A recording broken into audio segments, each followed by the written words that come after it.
Play the video.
Hello everybody and welcome to Encounter Roleplay. My name is Will, I'm a D&D 6 icon. Welcome back, one and all, to the Reign of Terror. And this is kind of technically episode 2 because we didn't get very far last time. So, a couple of things have changed since last time.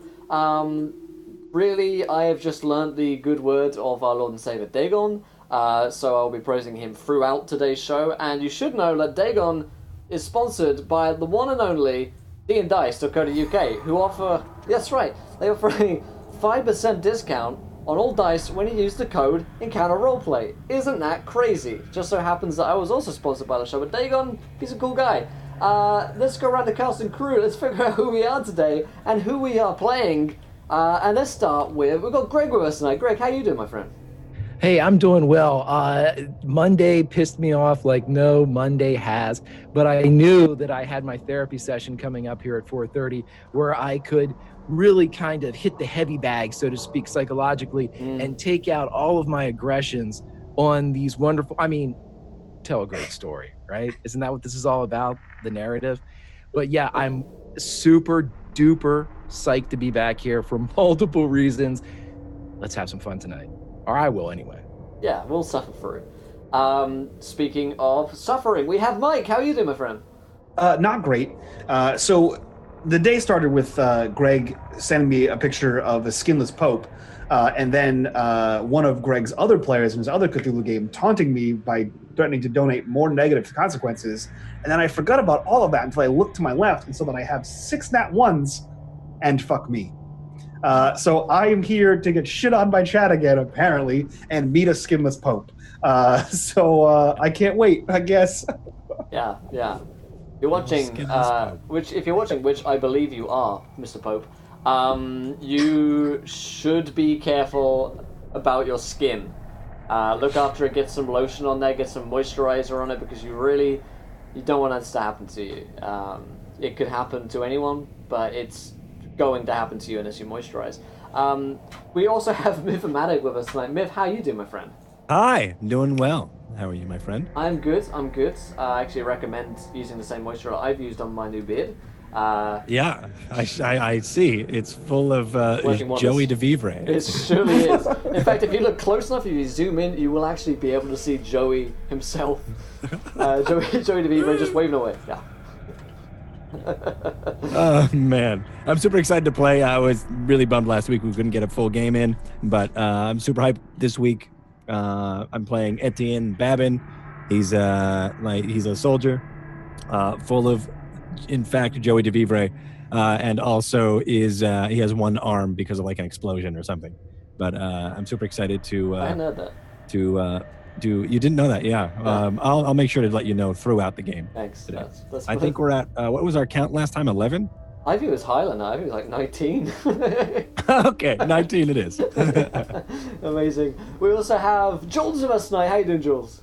Hey, I'm doing good. I actually had a pretty good day until I found out about the skinless Pope and realized that actually the worst possible consequence is touching the skinless Pope.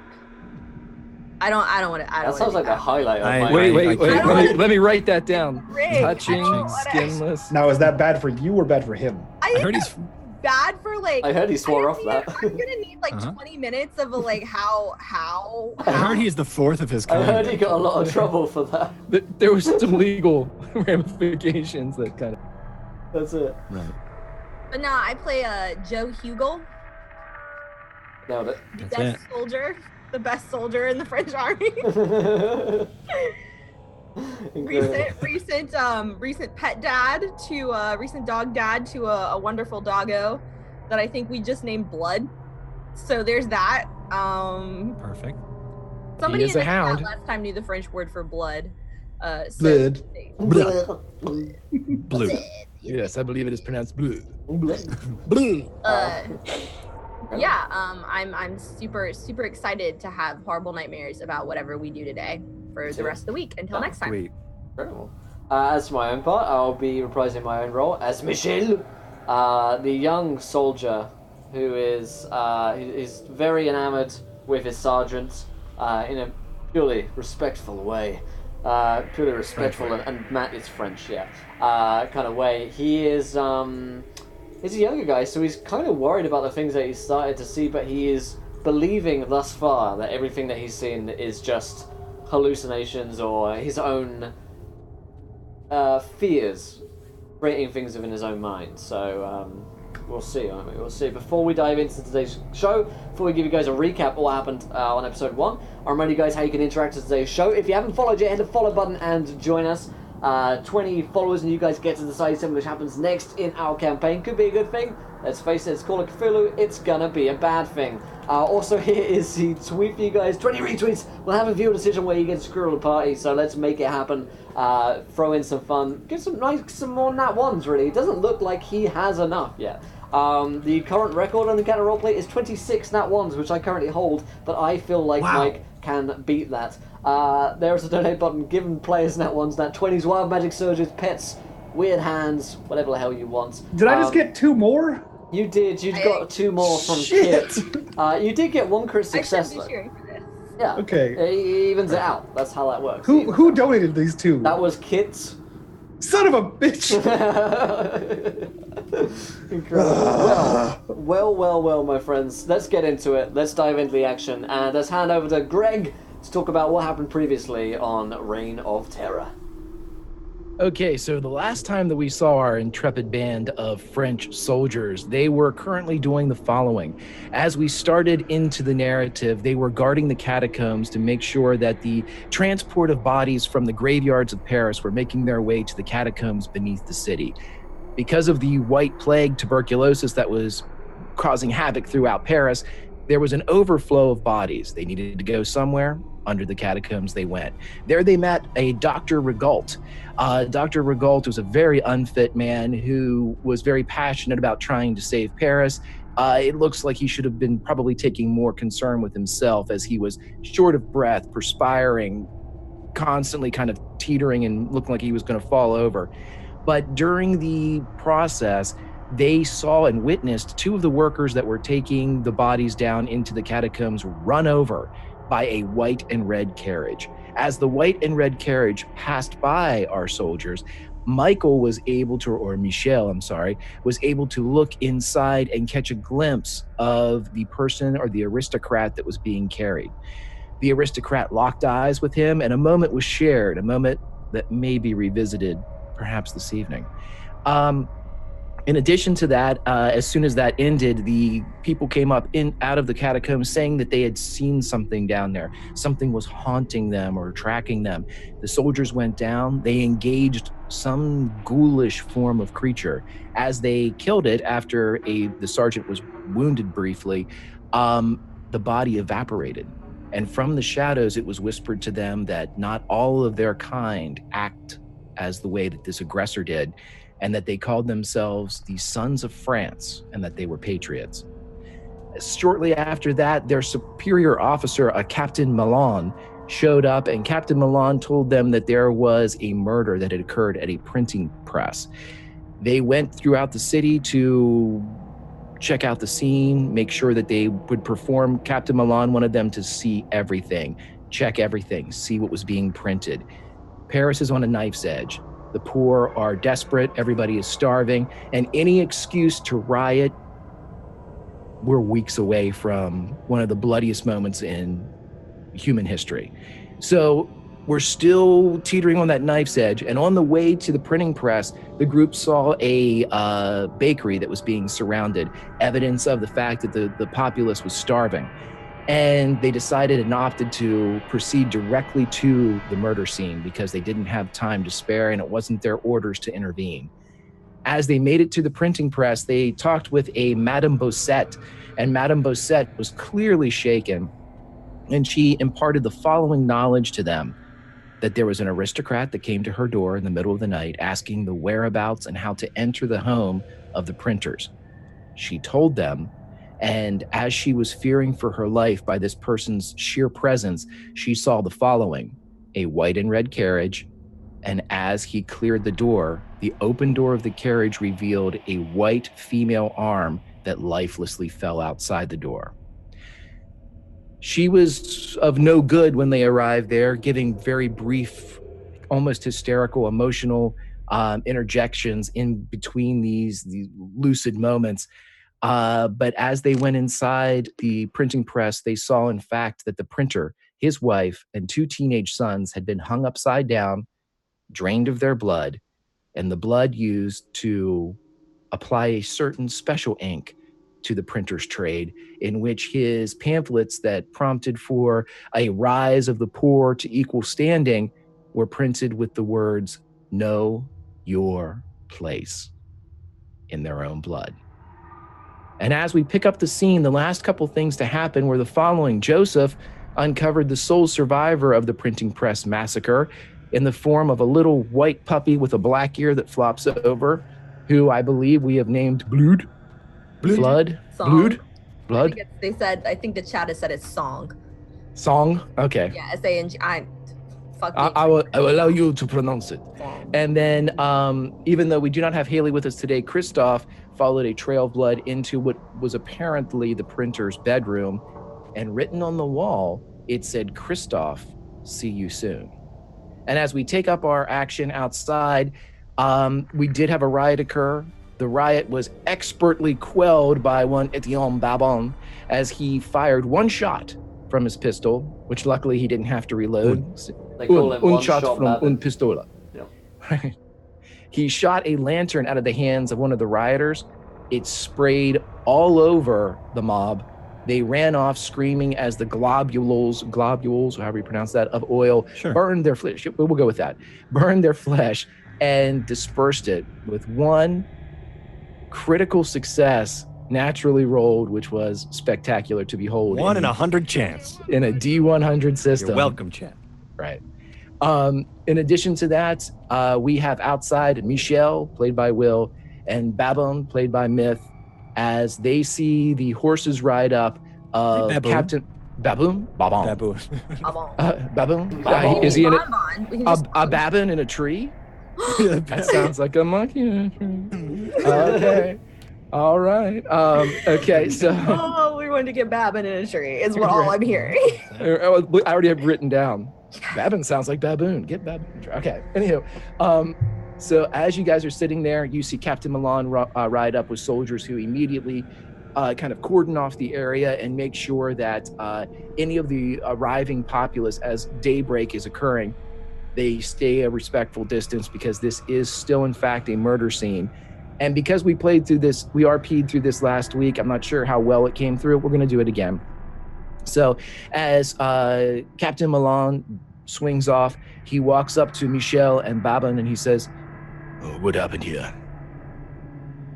There's a riot, Captain, and, well, Etienne here, he solved it all with just 1 shot. It was incredible.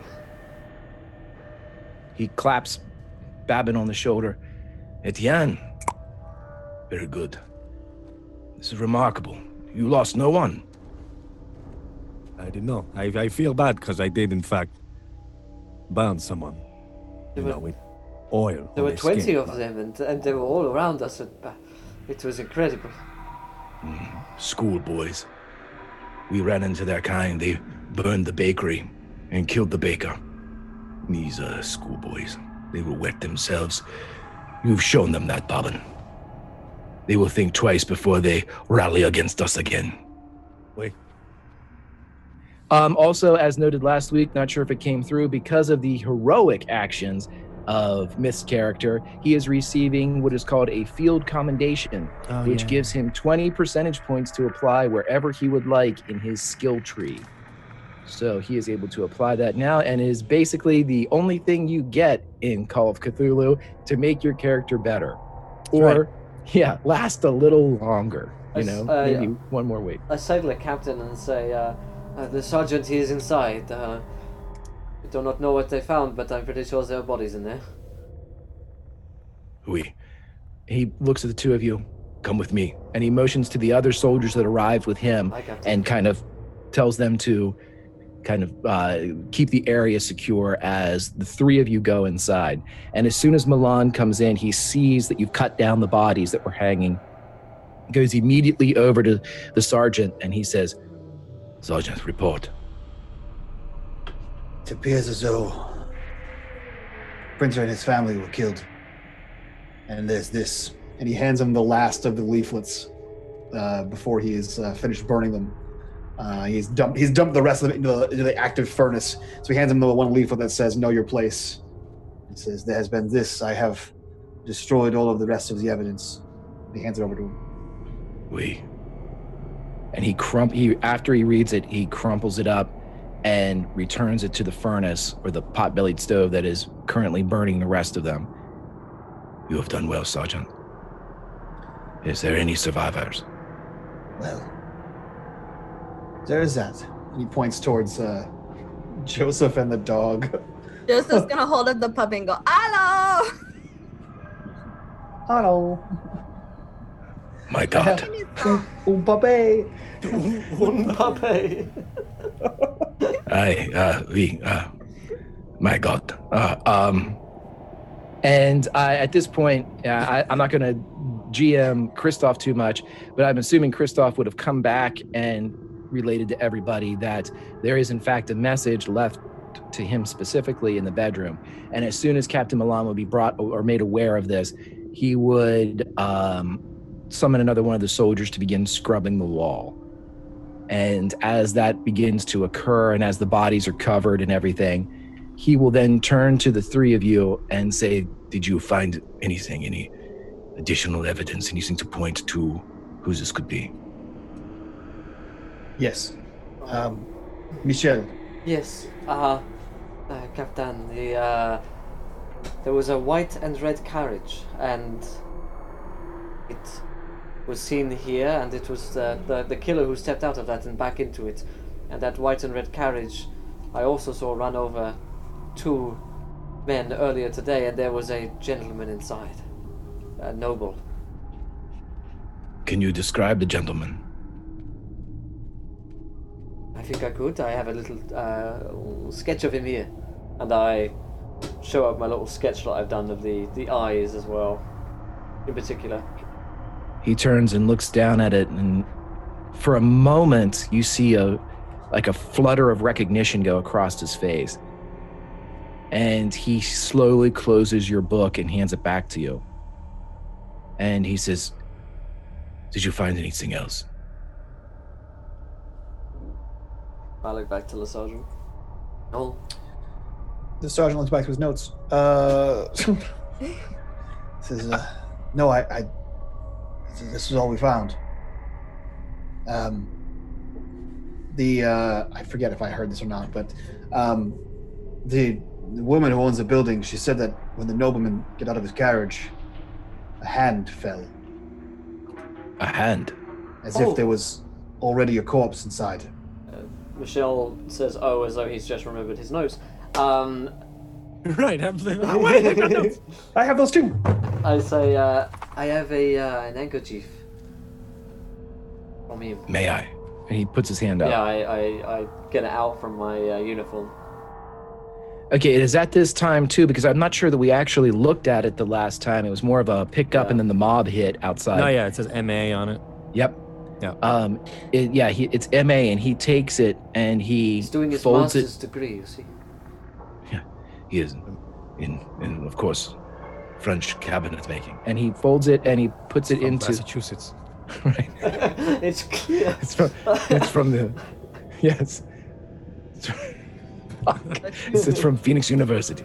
Okay, so he folds it and he puts it into his pocket. Massachusetts and, would make sense for Arkham, though. Right. Okay, so at this point he turns to you all and he says, "It would appear that we are juggling torches on a barrel full of shot, and someone wishes us to fail." And he holds up the handkerchief. "This is very damning evidence.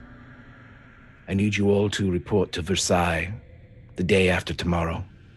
You will meet me in the first writing room in the West Wing. There we will talk. There's much to discuss. Speak of this to no one." Who's this guy? Captain Milan. Just say that. He's my boss. He's a hobo. He just wandered in. Yeah.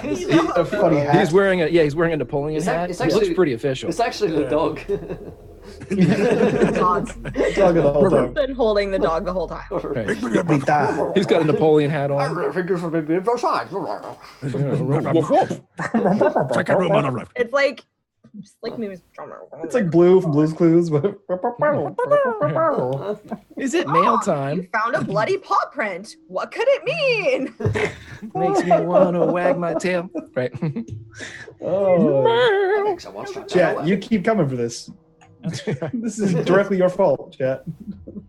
Right. I should have been put out of my misery months ago. Right.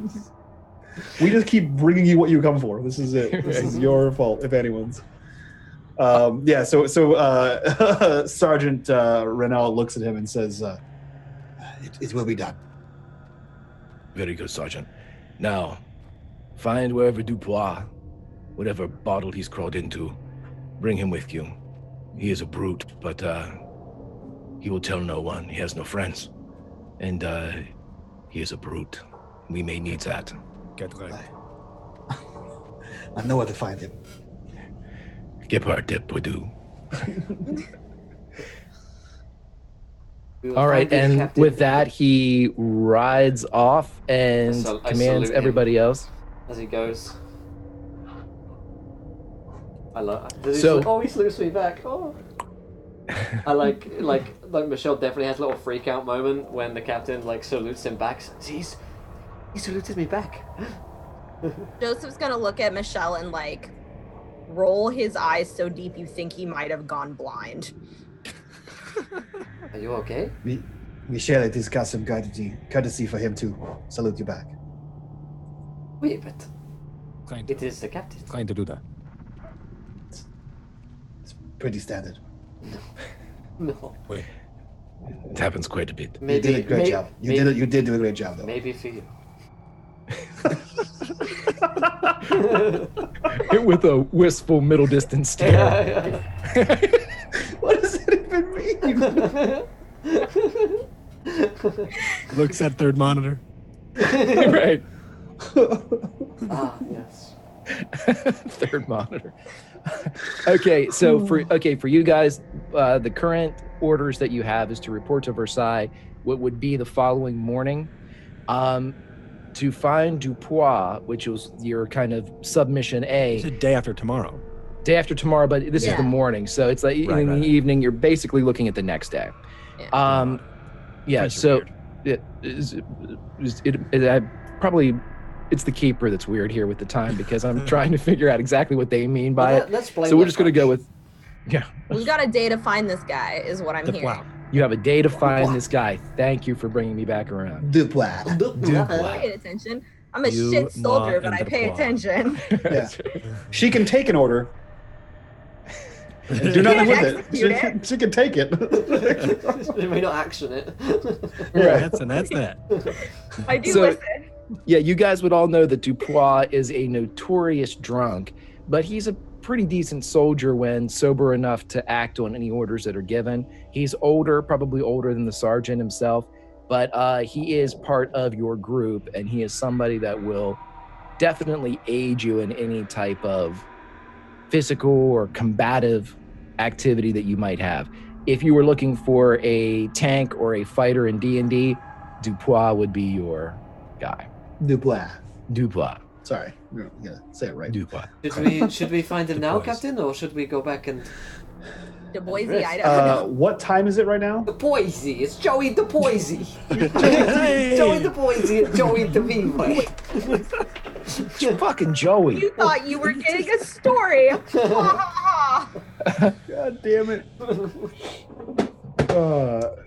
Greg, what time is it today? It is dawn currently, so you're looking at roughly 6 in the morning. So you've got the entire day, and then tomorrow you must be in the Palace of Versailles. I assume that Dubois is some kind of. If he's a drunkard, he's like the same kind of like he goes the same haunts. All good drunks do. Yeah, that's my If assumption. you're a professional drunkard. Yeah, that's you know where you're allowed to be. When I pay my union dues, that's Yeah. the consensus. So when asked if we should go find him now, Sergeant Renault kind of looks around and says, "No, he is. If anywhere, he is passed out in a gutter somewhere. I know where he'll be tonight. We can get him then." Yes, Captain. Wait. Okay, For so now- what I'll... For I'm sorry, now, go ahead, bud. for now, take your leave. Prepare yourselves. Do whatever you need to do. Change your hand. Change your pants. Whatever. Small clothes. And we will meet tonight. And he lists off whatever several bars or taverns Dubois will be at. Also, for that is riveted. £15 free wild magic surges for you, Michelle. You're welcome. You're welcome. I feel welcome. You know what I was about to go and do? I was about to go and visit my mum. That's what Michelle's gonna do. He's gonna go visit his mum. Now she's gonna get all She's fucked also up. a witch. She's gonna get fucked up by wild magic. Oh my god. Hey, come back! Oh, Our and son! he's got 2 wild magic surges, and he gives them to the keeper to choose.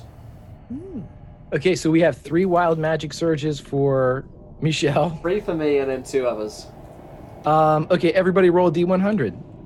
2 highest scores get the wild magic surges. All right. If I am anything, I am fair. 23.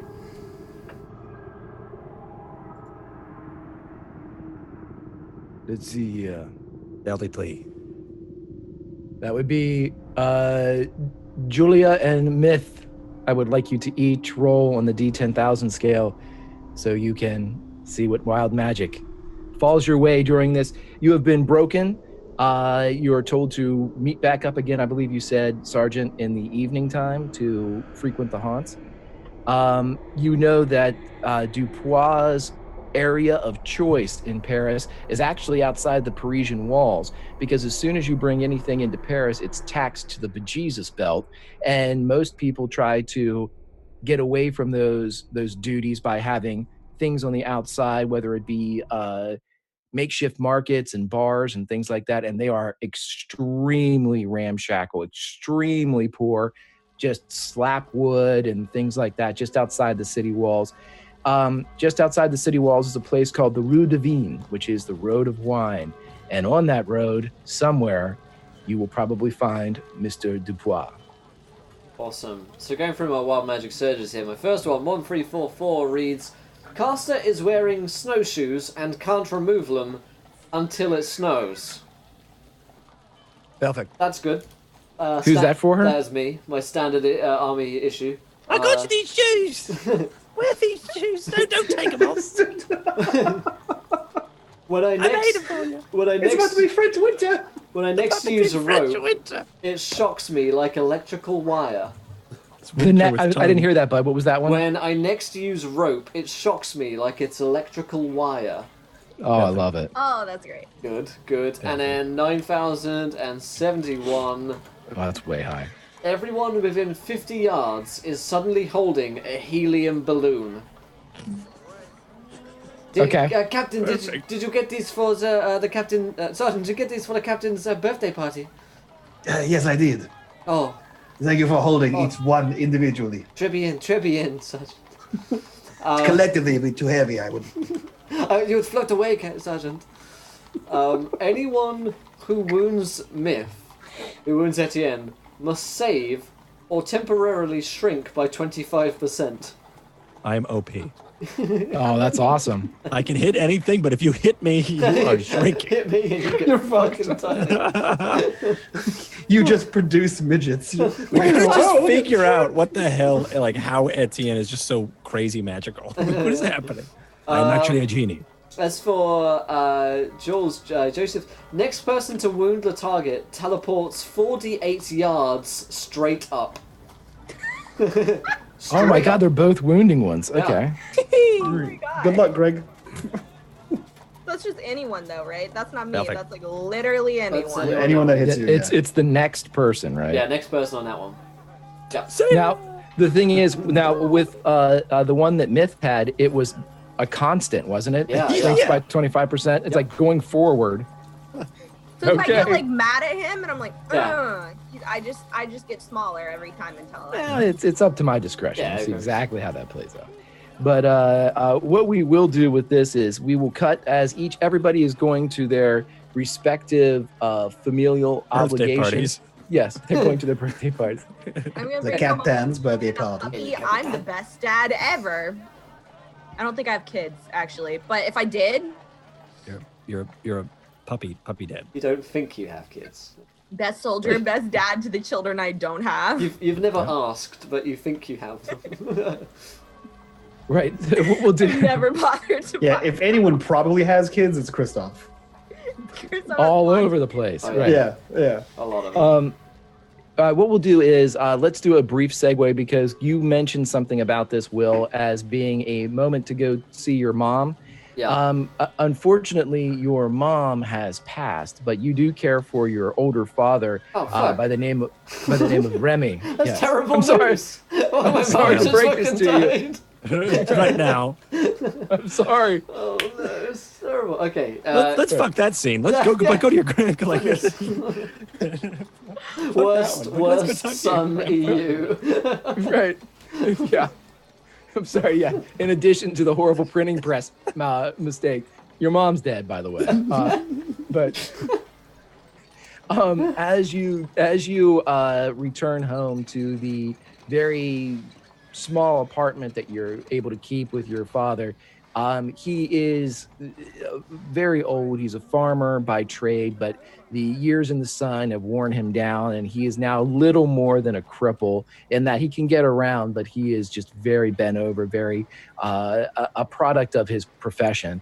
And as you open the door, he does, Michelle, and he kisses you on both sides of your cheek. And he says, sit, son, sit. I bought you this helium balloon. Oh, thank you. What does assert estate mean? Okay. And he lets it go and it drifts up to the top. And he's, I got you something as well.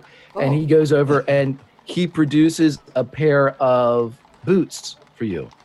But these appear to be like cold weather boots. Like they are very, very well insulated for the time. Fur lined, definitely something that if you were in a campaign that stretched into the Alps or stretched into, even like Austria or Germany in times of winter.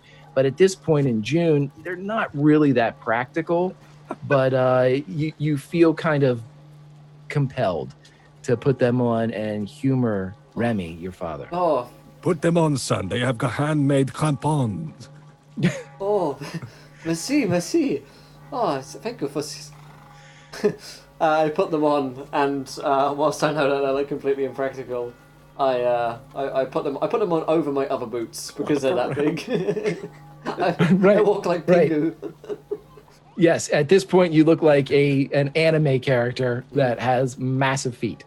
I just need the apple bottom jeans and. Yeah, then you'll be fine.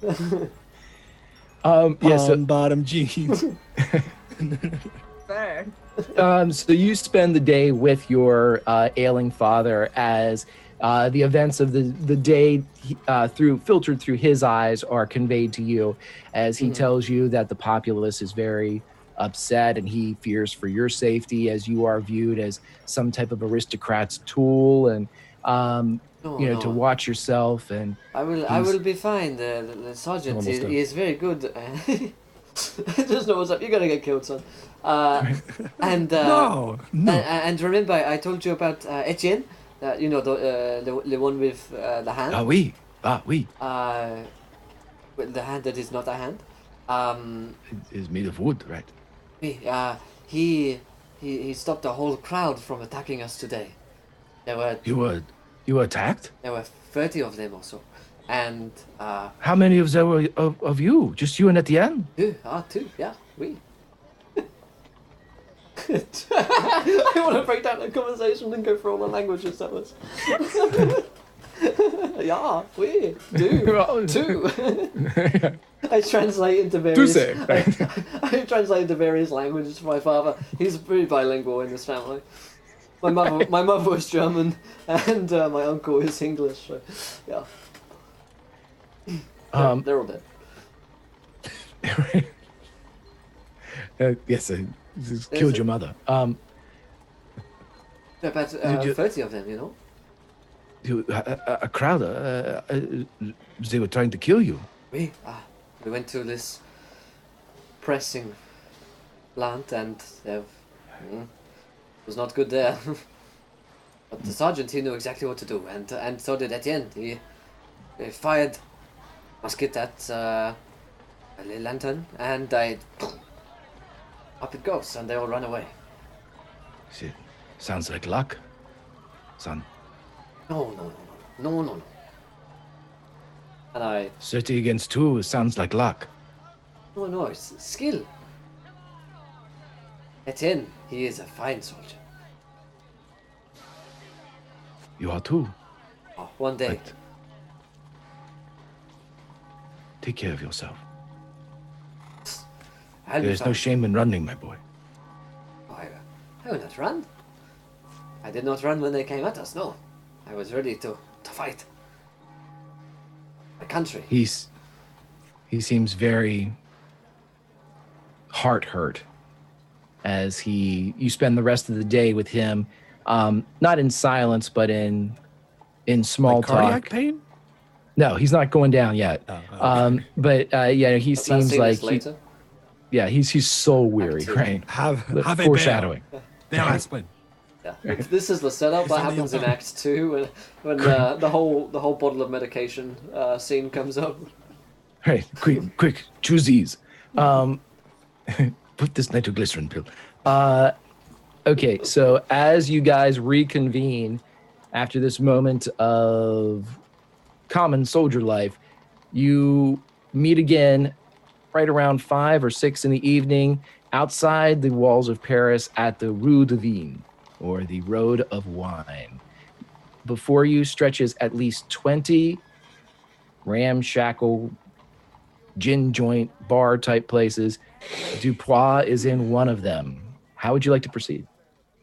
Of all the wine joints in all the world, he's come to this one. Once everyone reconvenes, Renault kind of looks at everyone and says, "Have you done everything that you need to do?" There's one last thing I have to do. Is raise £5 because I didn't get your mother. Let's try your father, Michelle. A wild magic search for my dad. For Remy? Yeah. Okay, so as soon as you leave, roll the No. wild magic surge and see what happens. Do you want me to roll this one? Yeah, go ahead. 3, 2, 1, 3. Let's see what this one is. And if it's something real good, just send it to me, Will, and we'll save it for the next time you go home. 3. Next person to whom the caster speaks races away at top speed. So I just fucking run away from my dad. Okay. Remy, run I will away. be right back. I must find your mother. Done that 12 years ago. Never. We went to the corner for cigarettes. All right. So how would you guys like to proceed? I follow the captain's lead. Yeah, so he basically, when everyone sort of comes to the gate of Paris, so to speak, he looks at him and says, "Did you prepare everything you need to prepare? Are you ready for this?" Oui. He is just Dupas. He is just one of us, right? Well, on a good day, he will be one of us. Today, he is likely to fight you as he is to help you. Whenever we do not have anything pressing, likely war, he is found at the bottom of a bottle, likely on the floor of one of these establishments here, and he motions down the row of bars, taverns, breweries, etc. He says, I would approach him with caution, in the bucket of water. He likely will stink. That's how you know it's him. This is going to be fun. Yes. Be a I great signed guy. up for this precisely this moment. But really, you didn't have a choice. It was not the draft. You were brought in. But whatever helps you sleep at night. This way. And he begins walking down the road. Lead the way. Are you guys staying together? Are you splitting up? Because there are quite a few establishments I was to gonna look say, do through. we want to like pair off and just like? Yeah, I give everyone a Bars. description. I give everyone a description of Duhuan. I actually don't have a description of him, but I give it to everybody. Yeah. Uh, I'm Whatever sure he looks like. Yes, imagine a drunker Gepard Depardieu. Oh yes. I'll just keep imagining something. Yeah, you got it. So I don't know who that is. So You guys don't know. You don't know I who heard, Gepard Depardieu I is? heard a drunk Daffy Duck. Is what I heard Dipper Dan. I guess what is Yeah, drunk Daffy Duck. Gepard Depardieu. Nope. Fine. Okay, he's a big, heavy guy He said two who's... parts Daffy That's Duck. Donald. Oh yeah. Fuck me. Yeah. Well, Donald Duck probably also drunk in this circumstance, if you really think about it. Yeah, he'll be the one without pants. So yeah, I think Where the Venn diagrams cross. pants. Oh. So I think switching off in pairs is probably the best. Else. And I think knowing how resourceful Etienne was and how useless Joseph is, he would pair those two together. That's what Sergeant Renault would do. Okay. Making a last assessment of Yeah. that last thing we were at. Yeah, Why I don't you- want to. I you don't want. go together? I don't want Joseph to corrupt Michelle. He doesn't promise. All right.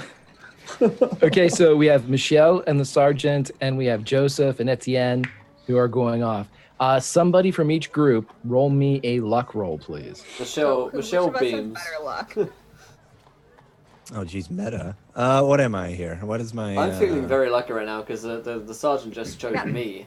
I don't think I have. I don't True. think I can pull off luck right now. All right, I'll do the luck think. roll. Yeah, you do the luck thing. Oh, I failed. You got Oh, a salute and luck today, there, Will.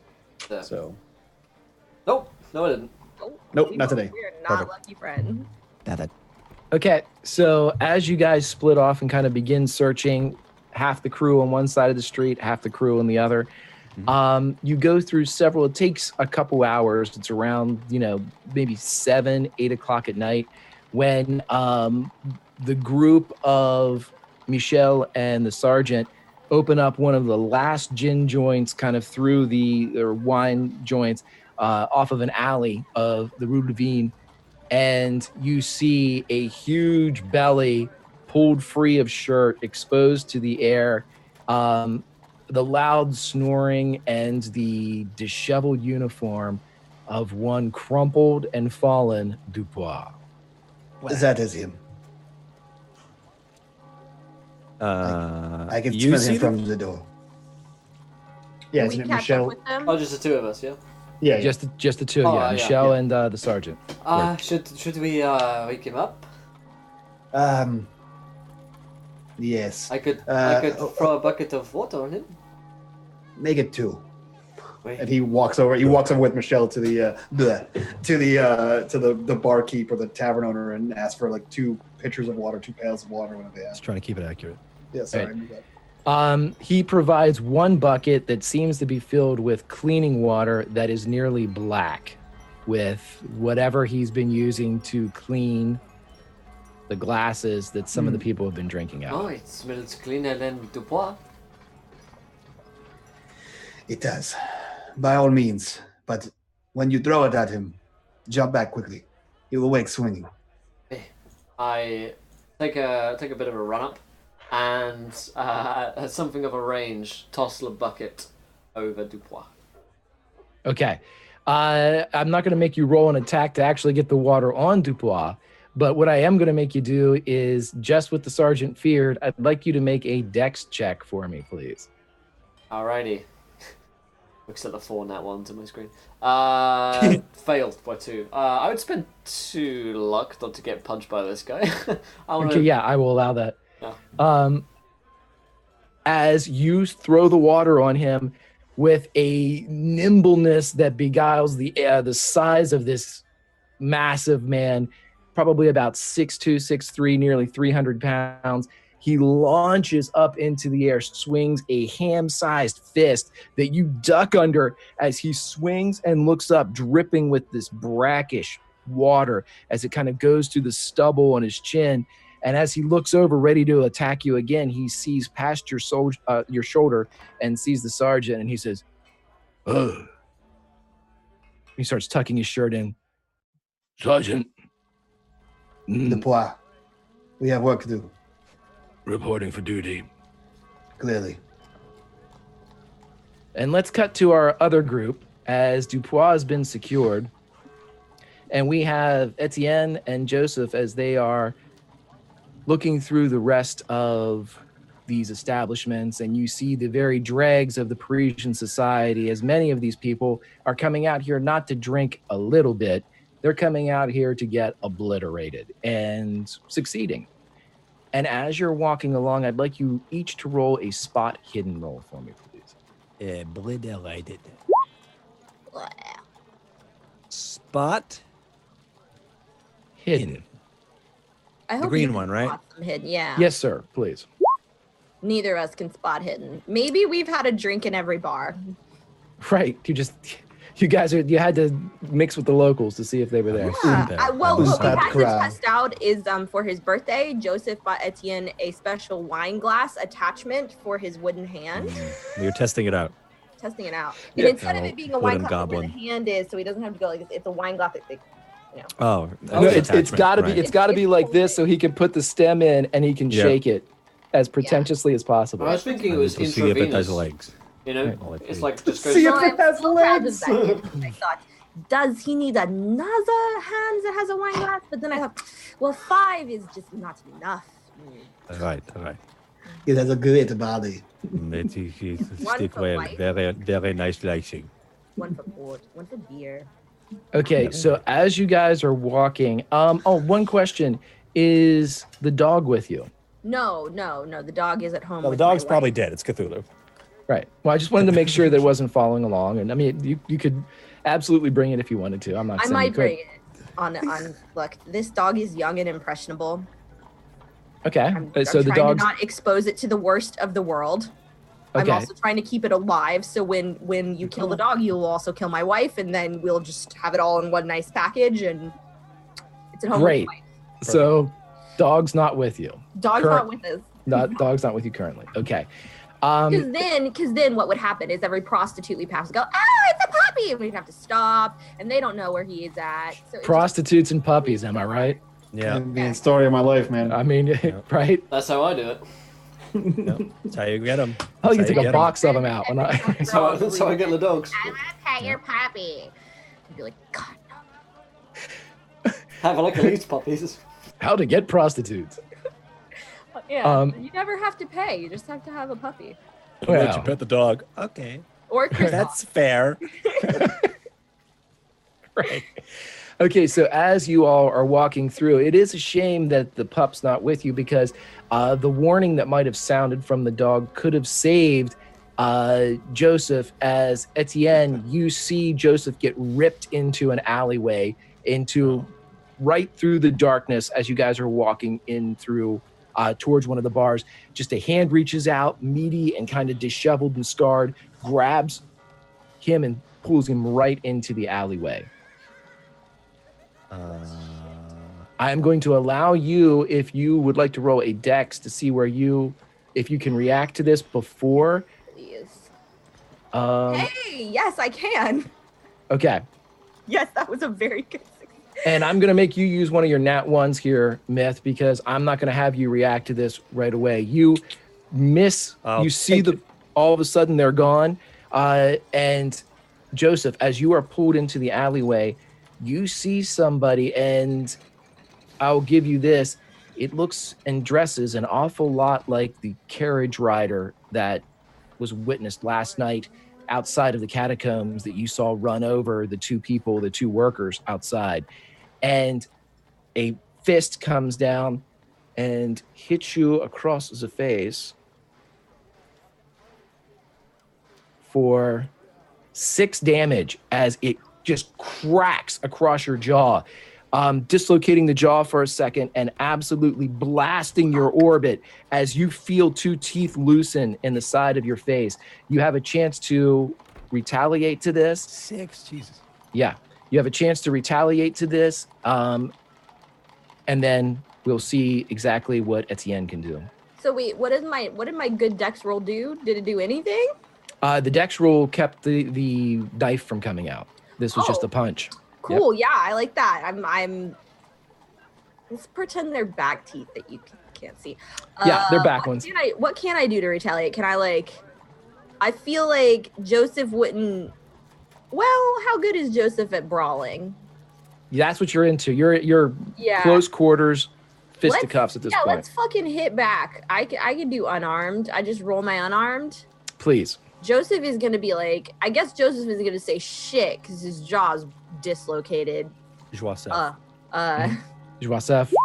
And not going to do anything because his jaw is dislocated. Because it's Cthulhu. Right. Cthulhu. As Joseph yells shit, the jaw kind of resets with an audible clack as it sets back into the back into the jaw frame, and you swing wildly but miss.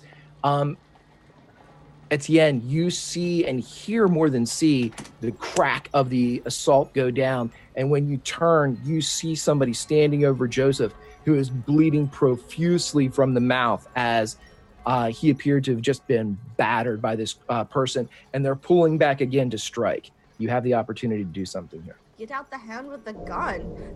Right. I'm gonna ride my luck maybe and try to shoot the hand that is about to punch.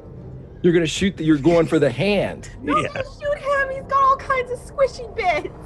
No. Yeah, let's do it. Let's do it. Let's. This is where I die, guys. I'm so excited for this. No, it's the called shot. Etienne Hawkeye Babin. That's what they call him. Etienne Hawkeye Babin. Yeah. What am I doing? I'm doing firearm. Yeah, you should be able to go right down to the pistol that's firearm in there. handgun thing. Oh, right. Oh, the pistol. Firearm, pistol, flintlock. Holy shit. Okay. Success. Okay. Is this what you do what now? The fuck? Yes. Right. I will. If you want to spend 1 luck, you needed a hard roll for that. You got a 38. You require a 37 for a hard roll. If you spend 1 luck, I can make it a hard roll and you will hit the hand. Yeah. Okay. How much luck do I have? Where's my luck? Oh, 50. Yeah. 1 luck. Hell yeah. Okay. So with the 1 luck, Babin, who has become a crack shot in the face of danger and stress, draws down on this person that is attacking his compatriot, fires 1 shot and blasts 4 fingers off the right hand of the assailant as the person turns and looks at what is now just a thumb and a meaty mess of a hand and grabs it and begins to run down the alleyway trailing blood and, strangely enough, not making a sound as the person begins to shuffle off down the road at an incredible rate. You get 1 more shot if anybody has a loaded gun. Do I have a loaded gun? You should. I have a musket, I guess. Yeah, it's with you. You should, but you don't. Right. I It's should, gone. but I also left it at home with my wife because I was like, I I don't need you. Your wife and your dog. I don't need this puppy. My I don't wife, need this my gun. dog, and my gun. The three things I love the most. I don't need are these all clothes. It was a self-loading puppy. waiting for Greg to break down. Yeah, let's take a shot. I'm pissed. You broke my jaw. Guy's missing his hand, so. Boom! The shot goes wide as you fire off down the. I will tell you, you do have a nat 20 if you choose to use it right here. Let's use it. I want to shoot this motherfucker. I want you to use it, so that's awesome. So as you fire the nat 20, it would have done 11 damage, which is 22 damage, as fired by the musket, laying on the side as you pull it up and fire from your blasted side of your face. And as the person is shambling off and running, you see the left rear third of their head leave, and the body slumps to the ground. And the person seems to be lying very still. Etienne, let's go meet the man who was giving my dentist all the work. I need listen rolls from Mike and Will as well, please. I finish inhaling fail. my helium balloon and I say, "Are you all right?" He's gonna like touch his mouth and he's gonna be like, I think I will have wine for every meal for the next 7 years. Right, now in Cthulhu, the good thing is with melee damage that's done by the fist and not done by any type of weapon, it heals a bit faster than other types, but Right. you are blasted at this point. So you have taken 6 damage for about the next 12 hours. It'll reduce to 3 in the Okay. morning. But as of right now, you're standing at 6. So what's your hit points at right now? nuts. Out of 12, 6. All right, so you got pretty wracked by that punch. So Pretty hit. that reminds me. I'll do the kid say it. The first Fuck night my we were in shit the up. the first night we were in the catacombs, I took 3 damage. Is that gone? Yeah, by it's now? healed now because Okay. yeah. Normally we'd have to do like a medicine check, but you probably got treatment. We mentioned that you had gotten treatment for it whenever they showed up. So Sure. yeah, you're taken care of. Cool. Okay, Sergeant, you do hear 2 shots go off about 100 yards away. I'm going to give you a few seconds to get there if you decide to close. What do the 2 of you want to do that are witness to the attack, Joseph and Etienne? I want to Yeah. go. I want to go see who this is. Yeah, I jog over to see if Roll the body Joseph's in. all right, and then I go over to the body. Yeah. Okay. Of course, following the trail of blood. As you If I get can't over see. there, yeah. As you get over there, you see that the person is crumpled, apparently very dead. They are wearing some type of mask, and the skin above, it looks like they've pulled up a mask, and the skin above the eyes and below the hat is incredibly white, like Your wig. my wig. Like a tan? Like a tan? No. Yeah, like they have like a mask tan. Oh no, just like their skin, their whole skin is white, but all we see is All you see are the Oh. eyes. Yeah, it's not a mask, eye mask. It's a mask, like Got a robber it. mask, like a bandit mask. Yeah. it's masking. Like masquerade. What do we need to roll to search the body? If you guys want to look through it, it's a spot hidden just to see what you find. All right, since that's gone Chill. so well.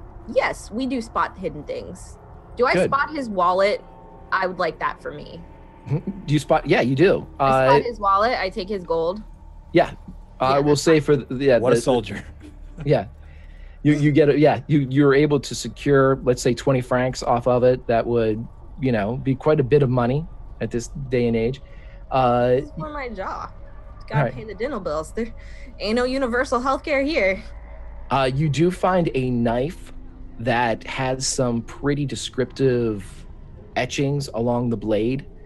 And then inside his pocket, you find one of the copies of the Know Your Place pamphlets. Hmm. That's it. Nothing to indicate who he is. No identification of any kind. Do I recognize his face if I undo the bandit mask?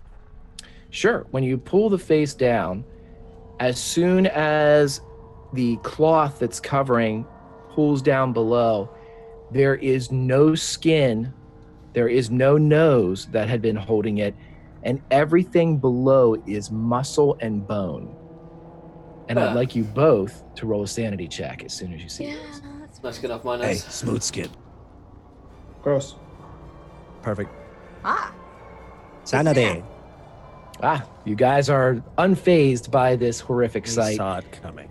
Yes, so as soon as you pull it down, without any lips, it's just like a death's head grin as the teeth are very white against the blood and the blood red muscle of the face.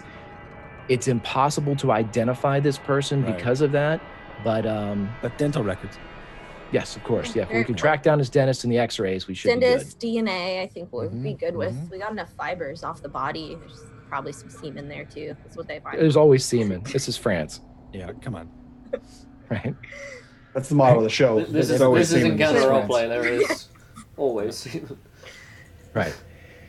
Okay, so there you go. You have that, and at this point, the sergeant and Michelle run up. Well, what happened? What happened? What is this? I heard a shot. What happened? That was the sound of my jaw breaking. Oh, it was the sound of me No, hitting this it was with definitely the sound of a friend shot. Lockbaster. Um, This person was took Joseph into the alley and proceeded to beat him down. Did he deserve it, Joseph? No, Not this time. no this time, no. So I decided to act quickly, like I did before. Yes. And of course, me and my flintlock here, and just kind of hold up the smoking barrel. And then I blew his brains out. Right. Renault puts a hand on Etienne's good shoulder, and he says, "You could have a lot to learn from this man, Joseph. Stay close to him." Oh yes. I was doing just that. Right. And then the man with no face broke my jaw because he was I- jealous because apparently, No. What? What? No face? Go back a little bit. he has no face. Look, there's a boy. He's right there. Do you look? Yes, of course. I have Right to here. look. Okay, Greg. Michelle, are you looking? Yeah, of course He he is is. particularly nasty. Michelle, take a look. You might want to draw this, I think. Yes. Draw this Do like be one of your warned. French girls. Right. Do be warned, this Right. person is missing lower half of the face. So be very careful. If you squeamish, Success. the face is gone. And To it's not success. by our doing. You guys have no problem with a faceless person, so that's awesome. Yeah. Yeah, Get you're wrecked, able. keeper. Yeah, you're able to look at What that. else you got? Don't Oh, I've taunt got a him. bunch of nat ones, and I'm going Don't to taunt him, man. We all busting have out nat from now ones. on. Right. I know. The sanity loss I for that only wasn't too have bad. one left, so Okay, so as you guys are looking over the corpse, everything that I described to them, you guys see. Everything below the nose is basically muscle, no skin whatsoever. That condition seems to extend down into the chest cavity area, but you haven't stripped this person naked, so you don't know exactly how far it goes. The hands are gloved, and the boots are on, so you're not sure exactly. I'm going to take off the glove and boots. What the hell is this? I'm going to hand the dagger to the sergeant and say, we also found this. I should Hand them. Very funny. Thanks. Yeah. Sensitive. really 20. mature. Look, I'll help Jules. you attach your handing things hand, which has a platter. My investigation hand. It's just a magnifying glass. Investigation hand. It's my investigation man. And one of 7 different wine hands. Yeah. rounds. It's France. There's 7 different wines. It all depends on the region. This is my Cabernet Sauvignon. This is my Burgundy. My Burgundy. This is my Sauvignon Blanc. My Sauvignon Yeah, Blanc. exactly. Sauvignon exactly. Cabernet, huh? Give me my Cabernet, my Paul Cabernet. It's my Quickly, Pinot my Cabernet Grigio. hand. What does this dagger look like Alright. again, Greg? The dagger itself, it's a very wide blade, maybe 2 inches across. It's more, if to be defined in today's day and age, it would be almost the size of a short sword, as the blade itself is perhaps 12 inches long. It has symbols carved along the blade, and when the light strikes it, it appears that the symbols have some type of embossing or some type of offset engraving that make it appear blue as you're looking at it kind of in the light. So we're talking like, that's not a knife, that's a knife. That Exactly. Yeah, it looks like a Dundee knife. Sure. Do the symbols look like anything? If you have anything in occult or history, I'll let you make a roll for it. I will scroll up and look. I will say, Sergeant, whoa, what is wrong with his face? Hmm? I would assume it is some malady, some medical injury has befallen him. Perhaps the disease, the wasting disease. I I've doubt never it was seen- a wasting disease. He hit like a brick. He's not a leper. Oh, I've never seen leprosy of this magnitude ever. wait, do I have the leprosy now? If it is, then you do. I do not know. If it is, you I yeah, heard very much so. my papa, he said He you don't what go are the around. lepers? He told me Your papa don't has the come. leprosy? He said don't. No. He said don't go Rutavin. Wait, did you not see your papa? Did he have the leprosy? Oh, you Did probably your have- Pepe say that? No, That is worse than the no, my syphilis. Pepe, he feels good, Christoph man. has that. He was saying it to me as I was running away. Because I sprinted with my snow boots on. I gave him the balloon and he feels birthday, man. His birthday, monsieur. So Renault looks at this dagger, and other than looking ornate and having strange symbols carved into it, he kind of holds it up to everyone and says, "Does this look familiar to anyone? I do not recognize these symbols." And he holds it up to Etienne and Michelle. Should we all just make checks just in case? Yeah, if he's What is going this to hand racial it around, you guys can do The dagger. occult or Careful, Oh, careful with man, the wording, Greg, please. Hand him out. 21. I really hope I don't roll a natural one on this. Jeez. That Oh, would suck. I'm so Yeah, it would, because I'm certainly not going to I'm make so you spend one. skilled at this. Fuck. What are we rolling? A cult? Ooh. That was close. You know what? You could spend 2 luck on that, Mike. I might spend to it's either Yeah, occult or right. history myth. Yeah. Or history? Oh, it's Yeah. Histoire. No, I already rolled it. Histoire. I'm gonna spend Oh, I had 2, fucking Greg. 35 in history. Okay. I wasn't listening. Yeah, right. Beats me too. I'm gonna spend 2 to make that a 5. Okay, so you're able to take a look at it for a minute, and you realize that this dagger that you're looking at, while you can't identify all of the symbols that are on it, you identify enough to recognize that this is some type of sacrificial dagger, but not something that is ceremonial. This is a sacrificial dagger, so In a Cthulhu game? That's crazy. any kill Get made outta by this dagger seems to feed something, but you're not really sure exactly what it is. The circle that you're looking at it looks like a symbol of 2 concentric circles, and that's what makes something triggers in a past reading, a passage that you saw many years ago that stated that this particular symbol in the occult world was something that denoted both sacrifice and a presentation of a gift to some type of higher being. And you're not sure exactly what that means, though. So for all intents and purposes, there's some type of cult energy or some type of mystical presence to this knife. Man, I don't know how to process that and put it in 1872 words.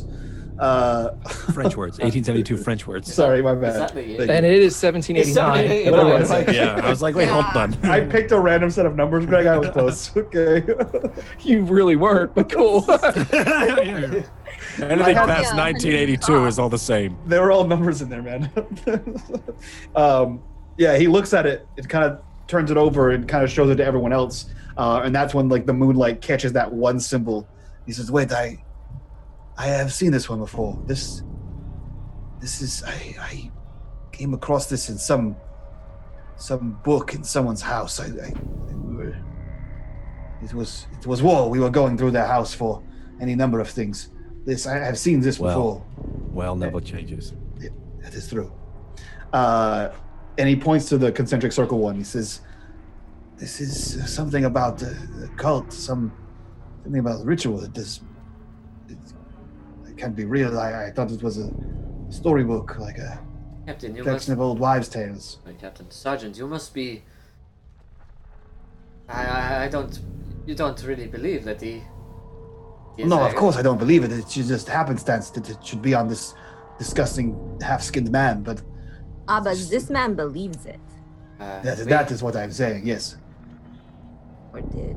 So he is crazy then. I would say, if this does not look like some kind of disease, perhaps he did this to himself. What? How could The one blade- live? The blade does look very sharp. How can Etienne is right? How can How live can one with survive no such a skin? wound or without skin? The disease. Well, I mean, Yes. You Etienne, might want a 20-minute explanation of how that is physically possible. we have to But take it to a Etienne- doctor. Surely the good doctors. Name Doctor Dr. Regault. Regault. Couldn't we take him to Doctor Regault? He can look and he could say, you know, this is okay, or this is not a thing, or this is. do we know any other doctors, Greg? Do we trust Dr. Renault? No. I do. Michelle. He's kind of a fat trusts- slob. Michelle trusts everyone. Michelle trusts everyone. So yes. I'm sure you could find another doctor. I'm you not a still doctor. technically haven't left Paris yet. Yeah. Like, so my thoughts are, is there in the company, is there a medic that would be more trustworthy than some civilian quack noble doctor?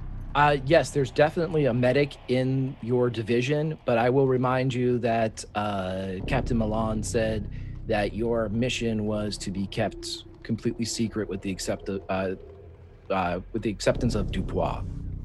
That old Captain Mellon. Captain Milan. I think we burn him. Burning. Burn him. I guess it would stop the disease. Do I know where the captain lives? Or where his quarters are, or where he stays, or that kind of thing? Where to find him? Yeah, you would know that he is stationed in Versailles, Okay. And that is how far away? 12 miles south. Shit. So that's like a long time on horse, huh? Yeah, that's like a marathon. That's like a while. That's a while to go on horse. I was gonna Couple say hours, we yeah. could send Christoph. He's our scout, but that seems like a long time to just stand next to a corpse. I don't know if I want to do that. Just hang out next to this corpse. It's all right. Just stay here. Are you sure? I usually max So out as- in about 3 as we're- minutes. Yeah, as we're discussing like what to do with this body, Renault kind of settles down next to it, and he like everyone like pulled down the bandana, but he's gonna like look through the collar, like under the collar of his sleeve, pant leg, and see how far this goes down. This lack of skin. Right. As you kind of cautiously do your investigation, the glove was pulled off too. The gloves are off. The gloves are off at this point. They've been off. Trust me. Right. Whoa. Well, he did punch you with like glove on, like yeah, impressive. Right. Yeah, he did. But I don't glove, think no love. he had like iron in those gloves. I have Yeah, wood. Ladies, you heard it here first. Right. Quote that. Confirmed. Right. His So friend. right. That's all I was I have- saying. I have wood. At the end. I have him. And a hand that can prove it. As you guys kind of disrobe, not necessarily hand strip on him down, you're able to check, and it appears that the only flesh on the entire body is from here up. And when you remove the hat, there's no hair. It's just a bald pate of muscle and no skin, muscle and tendon, and some exposed bone. He had skin here-ish. He had skin basically He did in have a this skin area. mask. He had a skin goggle. He had a He skin, yeah. He did have a skin. A tag. skin. He was at a Exactly. skin masquerade He party. had a skin job. Right. He did have a skin job. Yeah, perfect. It actually is Joseph. supposed to make it's for cleanliness reasons and also makes it look bigger. Yeah. Jules, did you show anyone else that the paper you found? Joseph was actually going to show it to you. Okay. Oh my goodness. He's gonna pull it out of his pocket and say, and kind of like hand the folded paper over to you and say, he also has this. So And then look at Michelle and say, Michelle, come closer. Is this the man you saw? I think he kills these people. Come closer, Michelle. Look very close in the eyes. I look closely in the eyes. So are they same eyes? Is this the man that I drew before? Because he didn't have a mask on, right? He had skin when I saw the man before. This is not the man that was in the carriage. However, you didn't get a very good look at the person driving the carriage, Right. but and they I think were it would be- dressed very similar. I say, no. This is not the man who was in the carriage. This is the driver, I think. I didn't get a good look at him, but he was wearing something very similar to this. The man I saw before, he had skin. He was a noble. You know, he had A noble. skin. Yeah, he was a noble.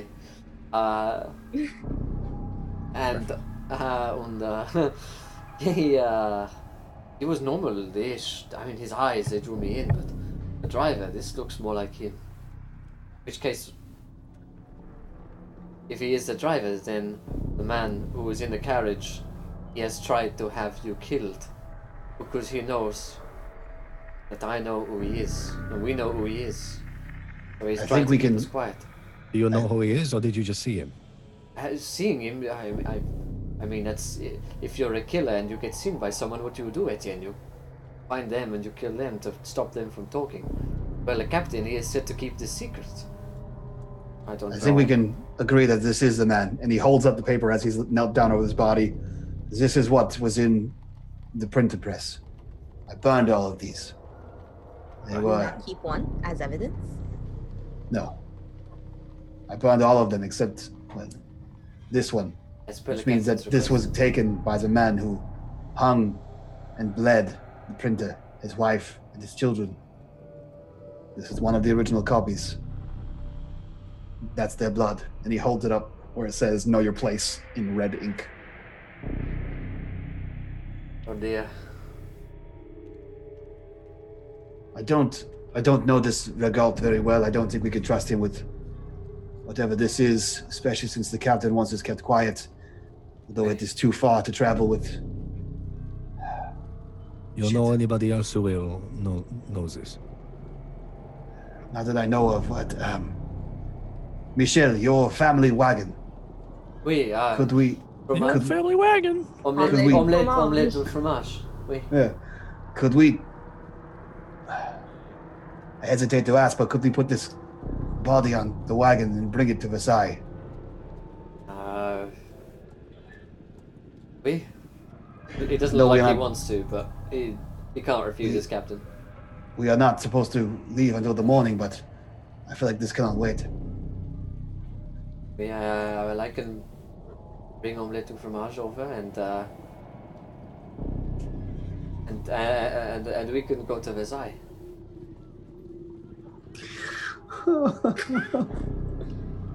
That was the most serious delivery of that name. That's what sold it. That's where I lost it. Was That Michelle really believes. how poignant of a delivery that It was. was so good. Oh no. Yeah. He kind of looks around and he says, "Get your family horse, your wagon. Everyone get horses. Wait. I will stay here with this. This will give time for Dubois to clean himself up. Dubois to Yeah. clean himself up and be ready. We can put him next to the body in the wagon if he is not sober. Al, don't be so silly. He can function when he's not sober. It's the stink that I worry about. Everyone, quickly get what you need. Get your horse. Meet back here. And perhaps a good idea to Wait. stay armed. Yes. At least one. Oh, sorry, Etienne. 22. That hand comes up. So it takes about 2 hours for you all to get. I'm not doing from. I can't do it. Get the horse in the wagon and everybody to get equipped. Du fromage. To get everybody equipped, and you're able to get there. Dupois sobers a bit, stays with the sergeant as the rest of you all kind of split off to get horses and whatnot, and you report back here to the road of wine to load in your fresh corpse. Totally Fresh fresh. is such a generous fresh. Why was the question Fresh mark to on death. corpse? Yeah. It's definitely a corpse. Defo. Right? Yep, let's pack him in and head off to the side. Yeah. We're gonna pack him up, pack him in, and then we're gonna. They're gonna let He's them And then away. we're gonna begin to Yeah. head to Versailles. All I do fromage is the horse of the pulling wagon. Jesus. Okay, so Get up, as you stand up. Come on, throw your hand up. Hey-oh. There it is. 23. You're fitting in well here, my lady. Okay, so as you guys are able to kind of ride through the night, it's slowed down a little bit because the wagon does increase your travel time a bit. But we'll say for the sake of the travel montage that the following morning you all arrive at the Palace of Versailles. Versailles is a shimmering expanse of finely manicured lawns and sculptures. It is the exact opposite of what you just left outside on the road of wine, where the lost of Paris and of France are kind of going to end their days, much like Dupois, who is now riding and fighting and grumbling and not really saying too much as he bumbles along in the cart. You see the opposite side, how the top 1% of Paris live, and everything is perfect. Everywhere you look, there are nobles and aristocrats that are bunched together and talking about absolute nonsense, nothing pressing against the politics of the day. And there are large tables filled with cheeses and meats and just the absolute decadence and the flip of the coin that is normal life in Paris. And as you guys roll in, I would like you to roll spot hiddens for me, as there are a line of carriages that are parked up the side of the sweeping driveway where you will have to park your... Parker omelet. Okay, you're parking omelet. Right. Are you going to roll a spot hidden for me, brother? It's a success. Nice. Okay, so the sergeant and Michelle, you guys, as you're riding up, we'll say that Michelle, because he has the lower roll, you see a white carriage trimmed in red that seems very familiar. And seated atop the carriage is a man dressed identically to the corpse that is in the wagon. We covered I assume we covered the corpse. Yeah. It's not caught. Yeah, there would be some. Don't worry, traveling this far. There'd be some kind of sheet or. Omelet has a tarp. Or Built-in tarp. Do for a month. Yeah. Good old It's omelet. the horse blanket you put underneath Yeah. the saddle. No, he's got his poncho for when it rains and it's not raining. So Come on, guys, keep up. lazy poncho. Yep. Try and keep up and try and keep this historically accurate, please. The rest of you guys, me and Right. Jules, are on a level right now. Yeah, For God's sakes, everyone, Yeah. keep your composure. Stick to the script. Yeah. I page 13. Yeah, I look over to the sergeant, and I point to the white carriage with the red trimming, which is here, and the driver looks identical to the dead man that we have in the back. And I say, Sergeant? And I point towards that carriage along with to Joseph and Etienne's. That carriage there, that is the exact same one. And I open up to my notebook and I show you the carriage I've sketched. See? He says, "Yes, I expected this." And the captain was giving you a description. He seemed to know who the man was. I didn't expect to see him so soon, but I expected him to be here in the city. Well, then we'll be bringing him to justice here, then. The captain, I'm sure.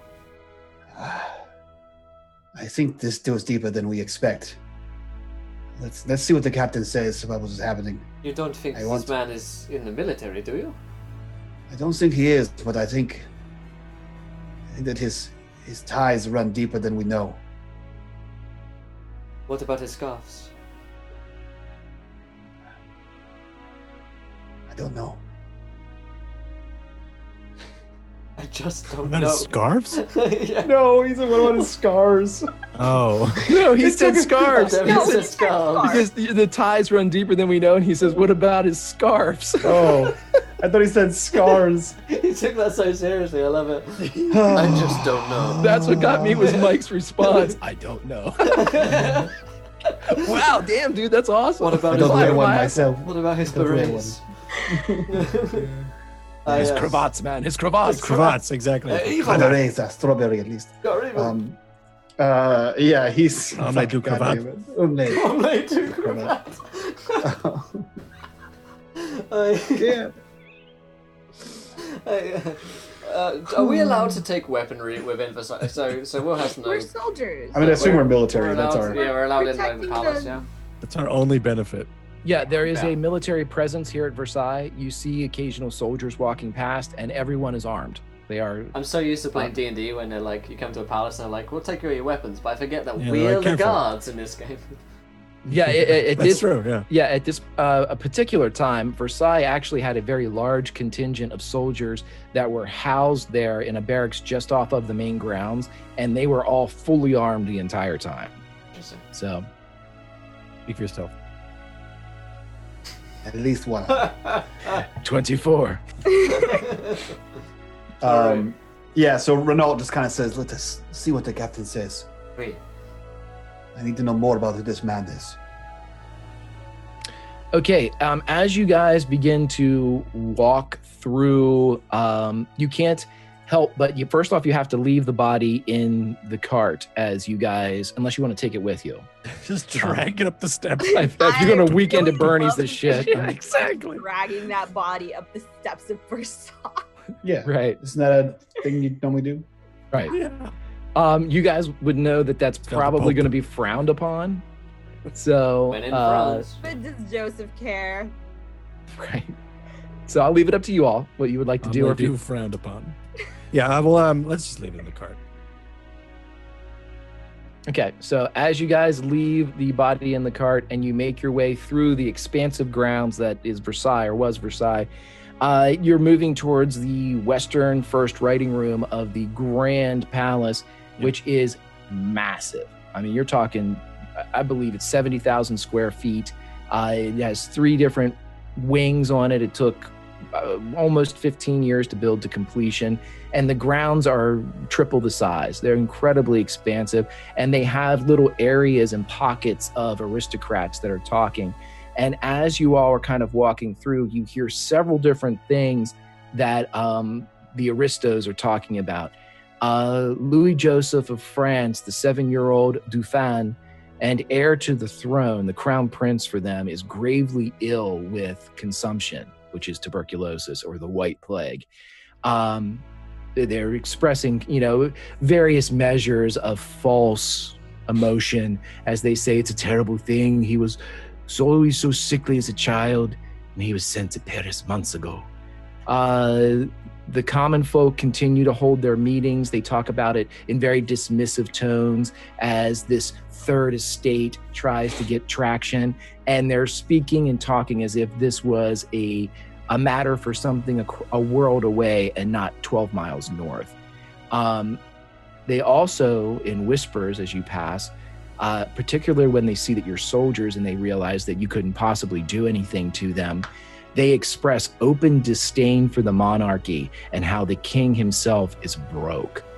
You don't, however, hear any talk whatsoever of the burning of the bakery in the heart of Paris, the killing of the baker, or the murder of the printer and his wife and kids. But you ultimately make it to the west writing wing, where you come across... Quick out of character question, just before we get to the scene. Sure. Well, I guess it's kind of in character as well.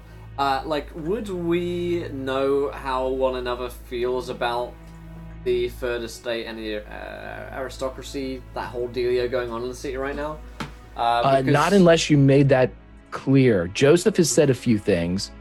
The sergeant has said a few kind of pro-monarchy things, but you all wouldn't know inherently how you stand on the side of politics. Okay. That kind of thing that we don't talk about that much, maybe.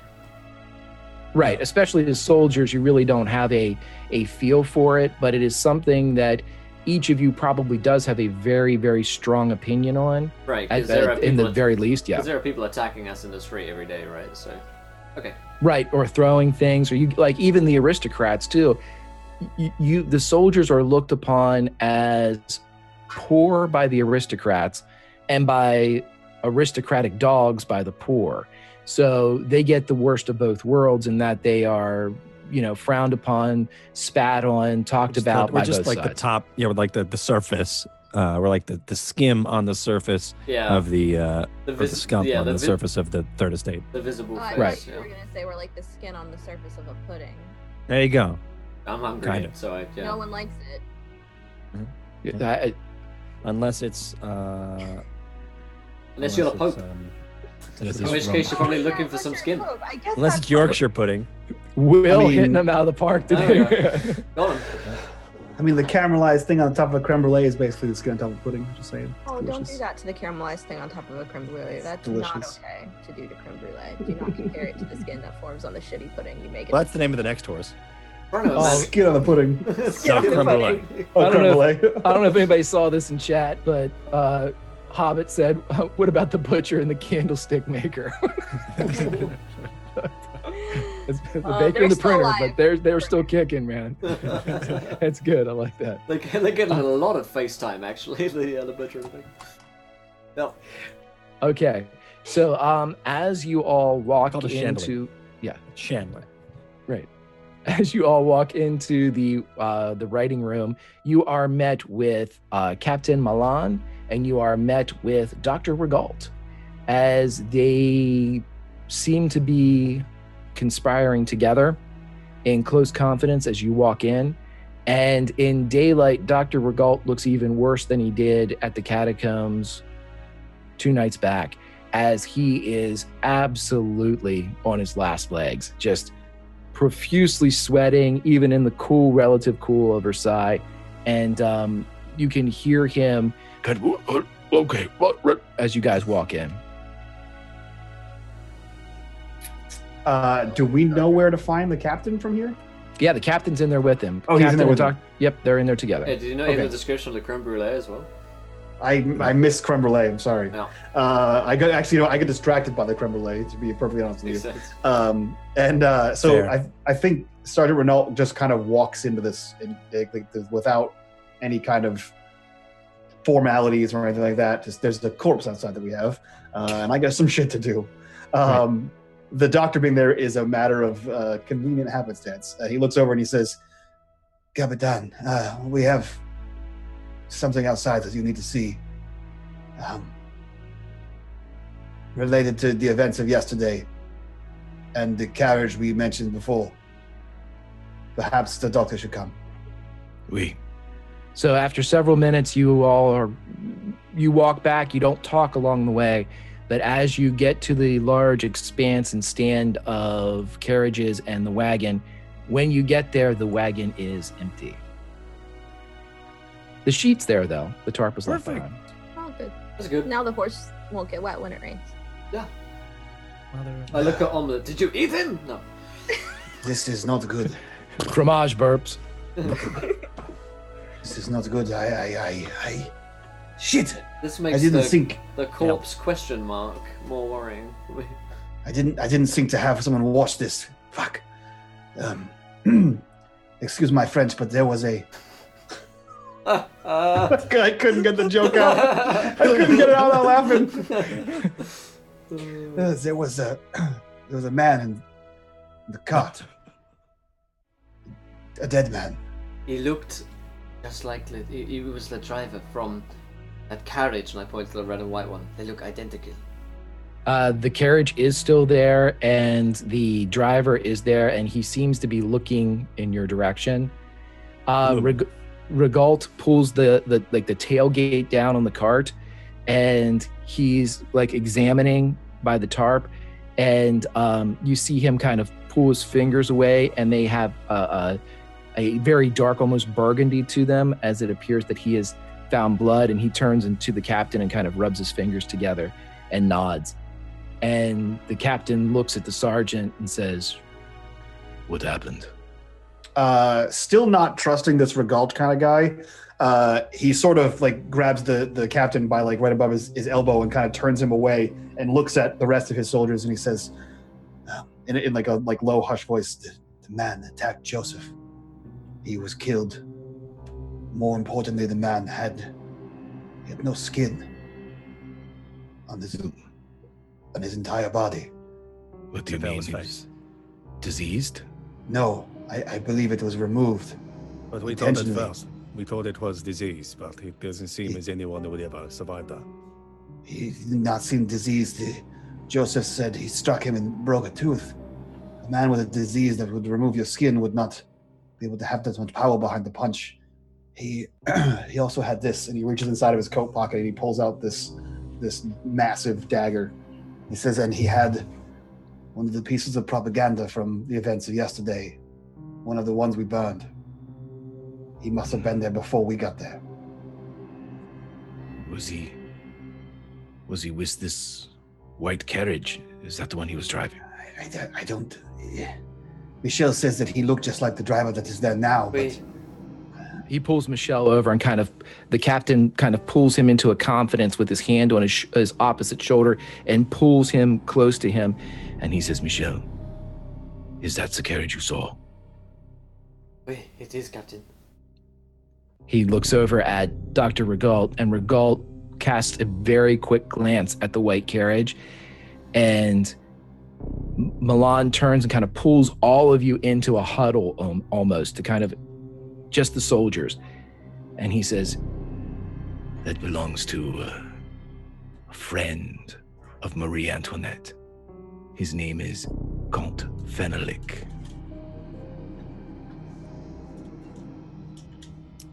Oh dear. You are sure of this? I have never been surer. Let us take a walk. And he starts walking away from Versailles. And Regault seems to hesitate for a moment, and then he kind of huffs and puffs and gets up with you, and he's, why are we walking away? And Milan nods and says, it is Fenelick. And at this point, Dr. Regault... Fenelick or Venelick? Fenelick. F-E-N-A-L-I-K. Fenelick. He's a real nice guy. Seems like a pretty cool dude. I love El Fennel. Both. Dr. Regault, as soon as the name Fenelick is said, he spits on the ground. And he says, he is a danger to the crown. He is a worm, a cancer that is moved close to the queen. He wants his own power. Something must be done. And he looks towards Captain Milan, who produces the handkerchief that has the MA on it. And as soon as Regault looks at it, his eyes widen a little bit more. And he says, This has gone too far. He seeks to implicate the crown, leaving this at the scene of a murder. There are very few MAs in France. Not with this type of linen, this type of finery.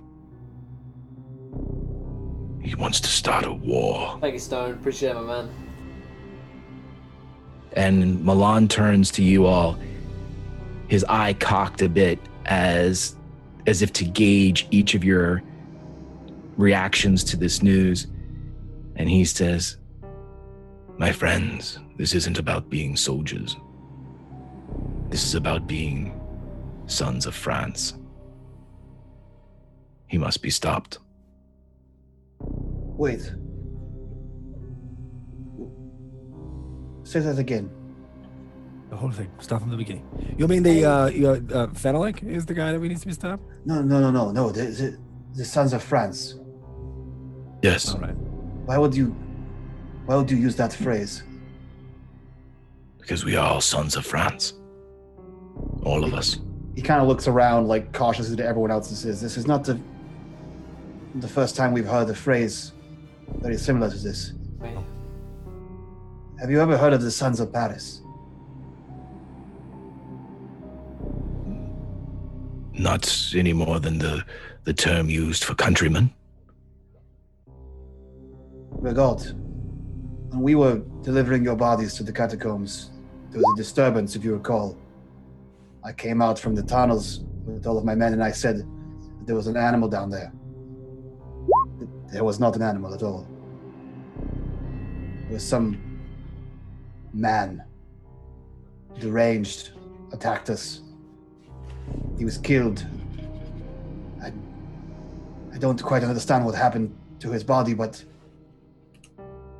I don't know if it was a trick of the darkness, a trick of the stench of the bodies, but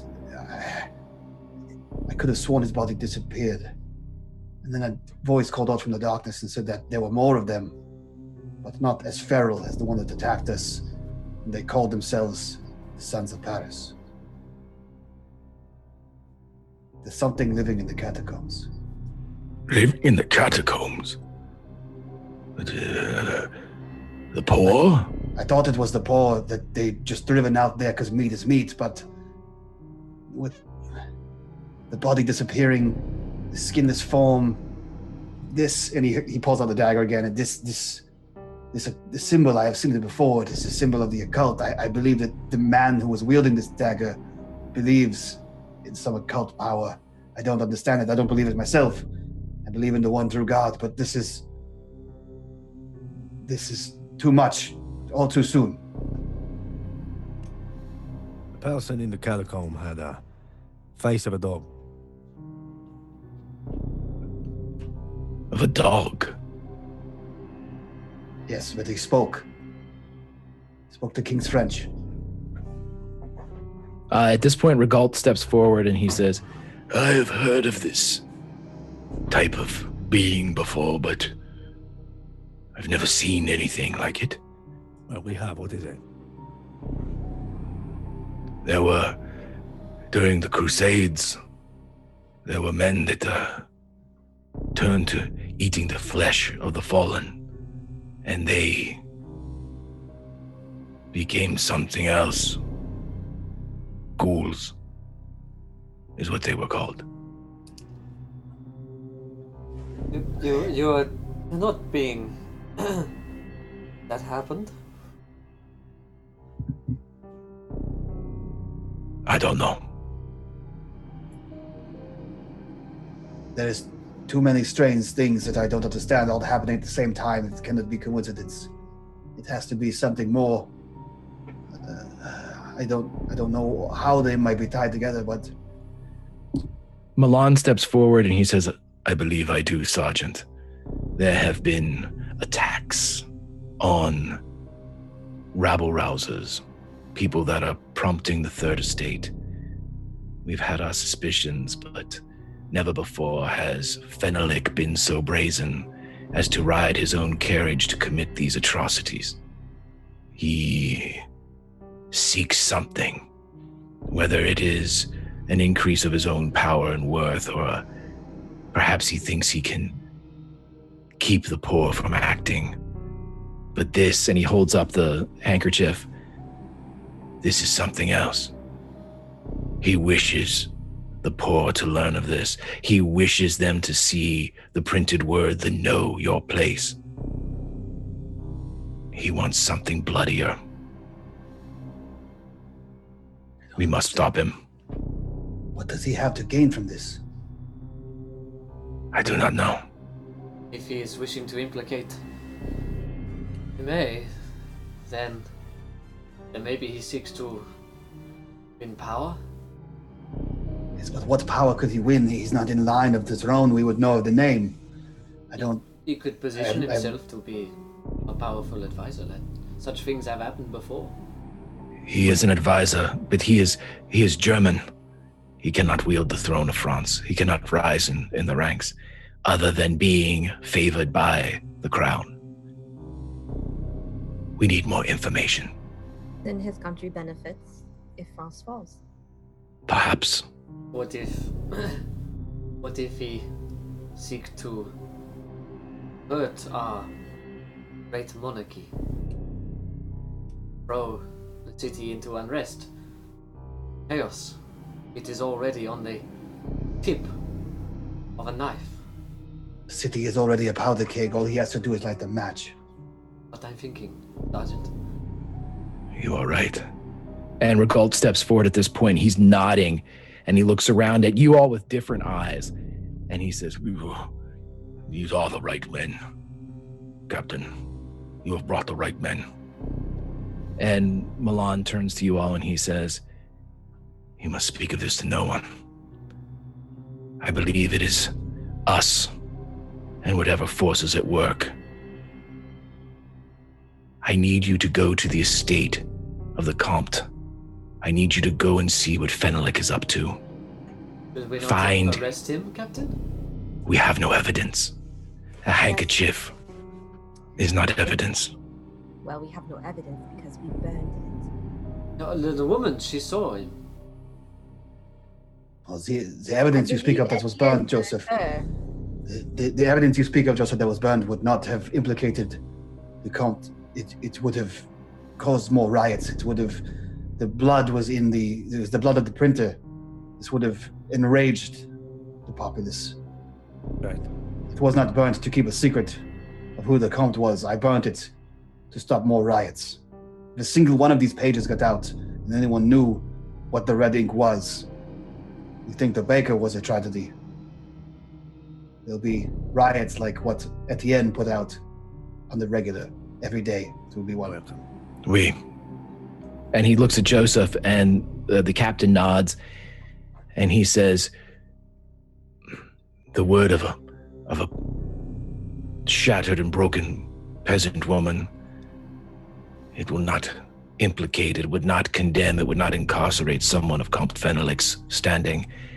We need to catch him with evidence. Sacrilege against the crown. Blasphemy against the church. Evidence of such viewed by soldiers. We might then be able to raid his estate and take him into custody. Captain, I feel that the Comte knows that we are coming for him. I don't think it was a coincidence that Joseph was grabbed out of the alleyway in the same way that the room you didn't go inside of in the press, it had Christoph's name, so that would see you soon. If he knows our names and knows where to find us, he knows who you are, and Regalt, he likely knows that we are coming for his estate. We might be walking into a trap. We are absolutely walking into a trap. Agreed. He does not know when you are coming, though. He did know when we were looking for Dubois. That is how he grabbed Joseph. Did anyone else know that you were coming to us? And that we needed to get him? Some of the other soldiers, they knew that I had sent out feelers for Dubois. Here in this, it is just us. Perhaps it would be best if you leak the information that we are coming to the estate on a different day. I feel like one of the soldiers in your ranks is not as trustworthy as you think they are. I agree. Perhaps we can, if he's having a party, his estate is an hour's ride from here. A party tonight. That is soon. It is perhaps too soon. There's no time to waste, though, surely. Might kill again, he might cause a riot any day. He would be there, though. He would not cancel his party, but it would be very dangerous.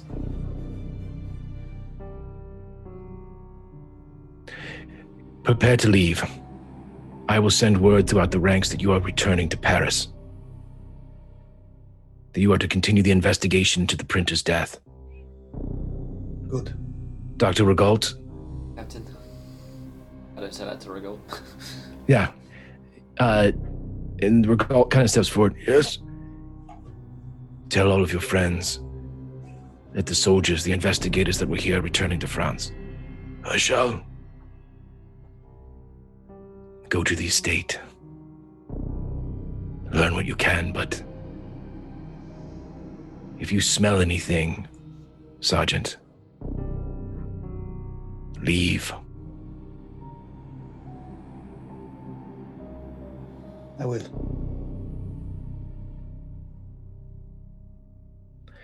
And as you all kind of turn around and start walking back towards the line of wagons, you see that people are running around and there are shouts of semi-screams, very shrill, very dramatic yelling.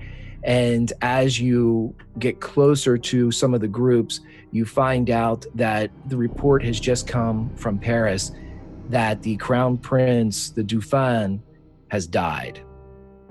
And that preparations are being made for the royal family to return to Paris to mourn the loss of their son. And at this point, when there's a trail of people starting to move and wagons and horses and carriages are moving in the direction of Paris, Milan turns to you and he says, Go, now. Ride with this group. Break as soon as you can. The road's going to be choked. They will believe that you returned with all of this. This might be the bit of luck we needed. Hi, Captain. Everyone, make ready. And he kind of peels off and heads back towards the wagon. Okay, and as you guys pull off, you are, Milan gives you a map. And as you are given a map, it shows the directions towards Comte Fenelic's estate, which is in Poissy. And it is about an hour's ride from here. And to get there before sundown, you're probably going to have to beat it. So you guys can take time to, he also gave you a requisition form if you need any additional armaments from the commissary or the clerk here at Versailles. But if you want to press on and go straight ahead, you can leave now.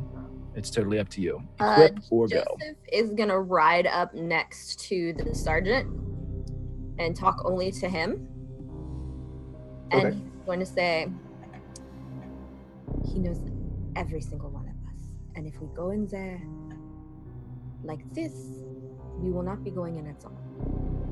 I agree. But if you could get me an invitation and perhaps a carriage, I could get us in.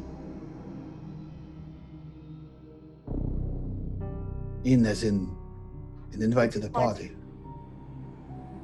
Would it not be easier to sneak in under the cover of darkness, you think? I could walk right in the front door. He would never know. That is a risk, Joseph. Are you sure?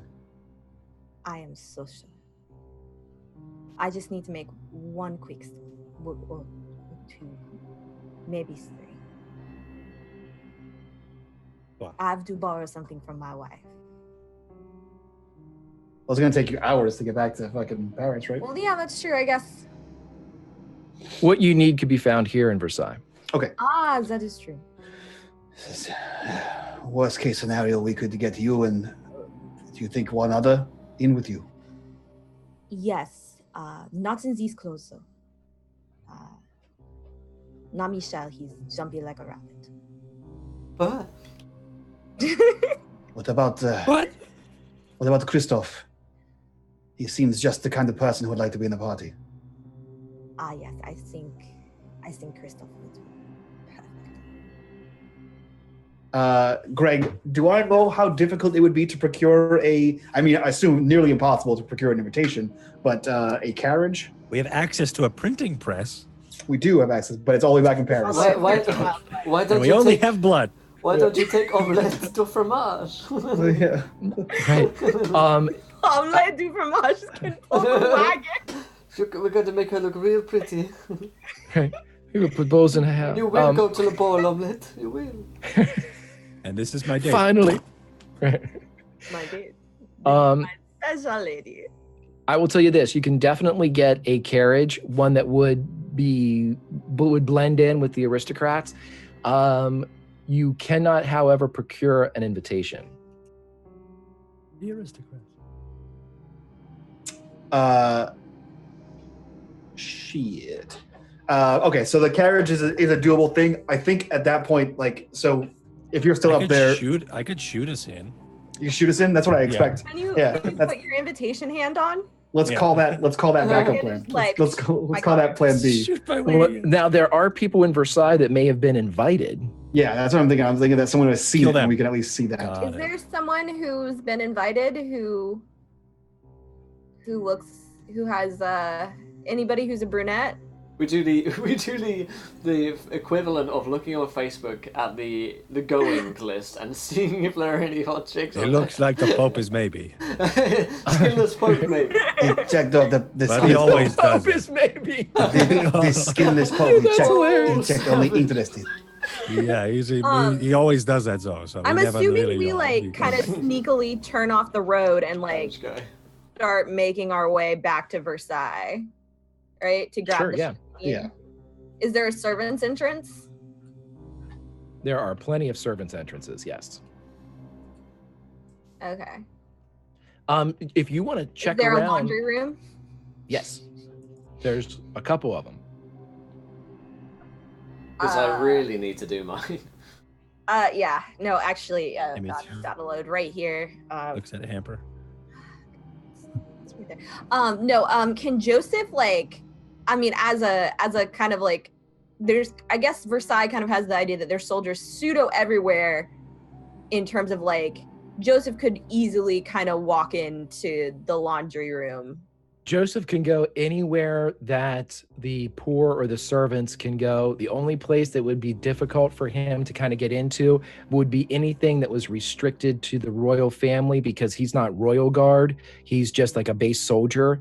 So you would have to, but that opens 90% of Versailles is open to you. Joseph would like to go to the laundry room and do a little shopping. Sure. I'm not even gonna make you roll for it. Roll What's in for fashion shopping. right now? Berries. Wigs. Onions. Yeah, everything is powdered wigs. Everything is a mimic of Marie Almost. Antoinette's outrageous style. The off the shoulder. Loose The- bows. Loose Right. lots of bows. Joseph's gonna pick up some bows. Who is Joseph dressing? Joseph's dressing. Doilies. Skinny jeans. Skinny jeans. Boots with the fur. And boots with the fur. There it is. Assless chaps, Yeah. according to No, those are just chaps. They were Those just are chaps. I was assless waiting as a softball to you, Mike. Chaps. Just chaps. Joseph's gonna grab. Joseph's Les going to find the like, when you like have already done something but it hasn't been sent up yet, and everybody else is focusing on like cleaning and stuff. Joseph's going to find, basically the clean laundry section is going to pick himself out something appropriate for Christoph to wear, and then also stockings, dress, petticoats, all the shit. Sure, yeah. Bustle. Because of Oh, your not even the bustles. It's like the side. At that point, it's the weird side cage, the physical cages. Yeah, the cage, yeah, people isn't that used what that to is? put on, yeah, they're physical metal cages. Yeah, they just wheel that around. Yeah, lots of shit, lots of stuff. I know. I did. Maybe grease your bustle. he's got probably got Etienne with him, so that Etienne's got his hanger hand on. That's right. coat rack hand. Coat rack right. hand. Etienne's got the coat rack hand. It's the boyfriend hand. You just hold all the bags. Right. That's it. It's just him sitting on a banquette somewhere, holding clothes, Right. checking his Facebook on his phone. Oh, the Pope is a maybe. Let's see what else. Where else would servants? They're Geldon. What else do we need? Bob We need Geldof. makeup. Yeah, I'm gonna say anything that you need to procure as far as cosmetics or anything of fashion, you can definitely do that. I get it. Mhm. I literally, all I smells.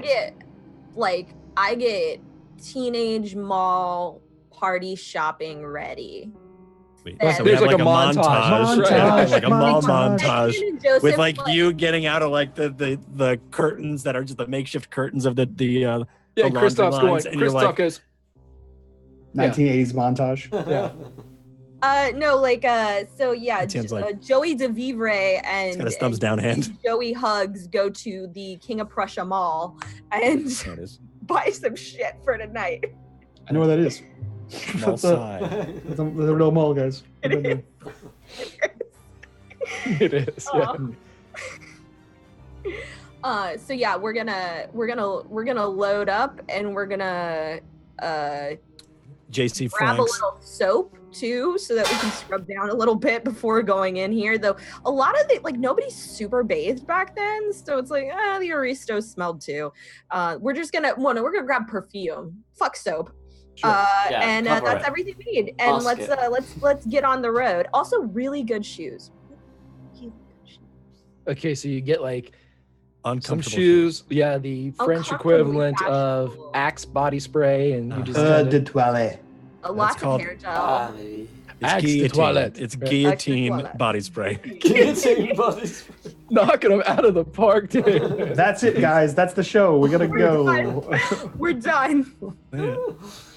Oh. Oh, And man. their motto is like Guillotine for Hey. men. Right. Guillotine for men. Chocolat. Knock those ladies' heads off. Cut them dead. That's right. all right. Their heads will be Yeah, spinning now. when you put on. Okay, so That's what I imagine adverts are like in the front. okay, so as everyone's doing that, is someone going to try to procure a invitation, or are you just guys going to just? win that I'm deep in the mall. I'm malls deep in the mall. I'm balls deep. Yeah. You beat me to it. Fucking myth, man. He's deep in the You should put on that green screen, buddy. Put a brick wall, man. You're at like Carolyn's comedy. You're at the Improv, man. Holy shit. Oh, I don't think Michelle knows what's happening, to be honest. Like, he knows that we're going here, but he only thinks we're going here as soldiers.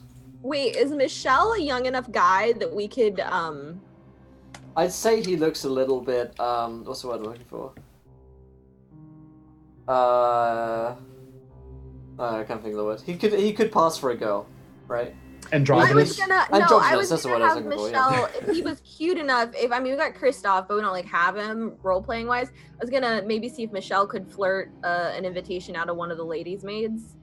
Sure, Michelle's like a young, good-looking guy. I think I described him as almost good-looking, so like he could pull it off. Yeah. Like- he has a lady name. He's got a chance. That's halfway there. Yeah, Yeah, it's Right. true. Now That's a Michelle's lady name. gonna like yeah Michelle that's needs to like 50% of the lay it battle, on to be honest. That's it. That's all you need. Says Lay your it name's on Michelle. Get in there. the ladies' maid. Yeah. Get in yeah. her petticoats and get us that invitation. Okay. Sure. Let's grease up and do this, Greg. Let's do it. Let's grease up and do this, Greg. We don't want to go in dry here, guys. That's so not the let's- first time that's been said to Greg, and that's not the first time Will said it. It's not the Right. last either. I've heard it too much to even bat an eye I'm anymore. faced by It's just Monday. Will, By let Friday, us Monday. roll a luck roll with you, my friend, and see if you're able to. Okay, I kind of come up to this maid in the. Is it a washer room that we're doing this in? Yeah, well, if you wanted to do this, you're going to have to do it probably in the gardens because only the aristocrats Okay, yeah. are. I run into it by the gardens. I say, let's see what I say. Oh, god damn. I roll to see what I say. I didn't want to roleplay something like super smooth, and then it's like, she hates you. Right. So I say, hello, excuse me. A very attractive, younger aristocrat turns and looks at Bonjour, you. pardon-moi. And pop her up and roll 20 there for you guys. And she says, yes, I you are a say, soldier.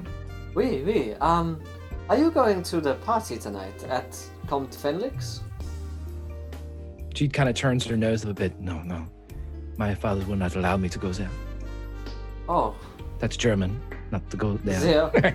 It's okay, she can be German. It's okay. I'll still have her. I'll still talk to her. She's don't immediately walk away. Right. Yeah. Oh. Maybe. Are you going? I was thinking of going. You know, it could be dangerous. Might be. You know, people that I need to put in line. You know, and I kind of show her my Show my musket. Right. She seems very impressed. You show your Wait, musket which musket? and then your rifle. And then my rifle. I do not think it's for the musket show. I merely have passes for the flintlock. I didn't know this was going to be a black powder show.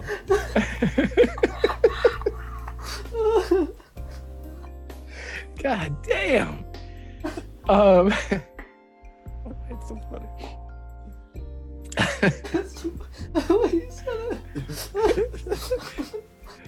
Myth is just on fire, man. This is Just another highlights. Monday. Yeah. Oh my god. Okay, so she says to you, "No, my father will not allow me to go to these parties. They are very lewd." You said it just like the girl from The Fifth Element. That's why it got me. Right? If I'm nothing.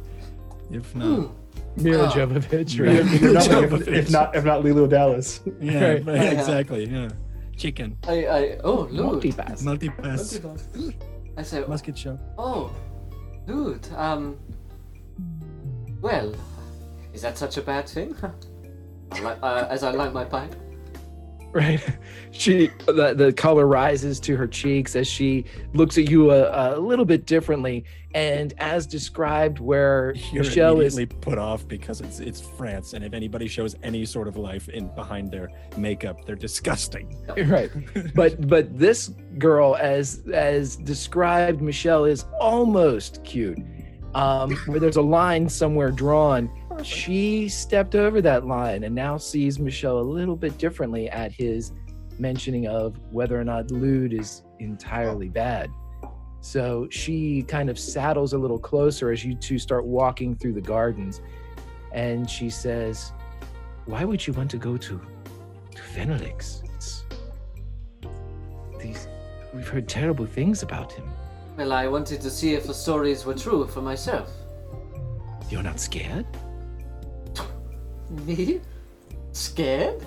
Montage of every scene previous to this in which Michelle has screamed. Very, not aggressively, but she looks around for a second and realizes that you're pretty isolated in this part of the garden, and she threads her arm through yours as she continues to walk along, and she kind of conspiratorially pulls in close, and she says, this Fenelix, there's so many rumors and words about him. He whips his servants. He's even had the monarchies, the king and queen servants whipped. He seems to be very evil. Ooh. Well, perhaps we could judge that for ourselves. And I can protect you. Well, I cannot go. I cannot leave my papa. He's riding me back to our estate, but why do you wish to know if I was going to go? Well, I'm going to ask if maybe you would like to come with me. She looks down into the bag that she's carrying. There's actually a big pocket in the front of this huge dress. They didn't necessarily have purses back then. They just had these pockets that were part of the dresses, like the fronts of the dresses. Marsupials. They were kangaroo pouches, correct. Very accurate. She bats aside some half-formed kangaroos, and she pulls out an invitation, and she says, "This was sent to my family. Do you have one?" As if kind of reading your intent. Yeah. A family? That was dangling. No, I apologize. My mother, she died just today. And what about your boots? It seems like an invitation would be useful for getting in. I'm sure I could find a way. She hands it to you, and just as your fingers are about to close on it, she pulls it back, and she says, "But you must promise me something." What's that? And she pulls in close to you with her arm still her off arm still wrapped in yours, and she says, "You must come back and tell me exactly what happened." And where might I find you? Here, every day. My father is a courtesan at the court. He is an advisor to the king. He is to stay here while they go to Paris. Ian, might I ask your name? Melody Benoit. Melody. My name is Michel Beaumont. Very nice to meet you. And I will come back here and I'll tell you exactly what happened. Wonderful. Oh, this is very exciting. And she hands you the invitation. Oh, yes. Michelle thinks to herself, this is the most exciting thing to ever happen to anyone. Yeah, well, I suppose I'll Perfect. take you back to the main gardens. She seems to drag her feet a bit as you guys are returning to the main gardens. I'm wondering if I'm missing the moment. Is this the moment? Right. Everything's running through his Now- head. It passed. It's now, Is it? right?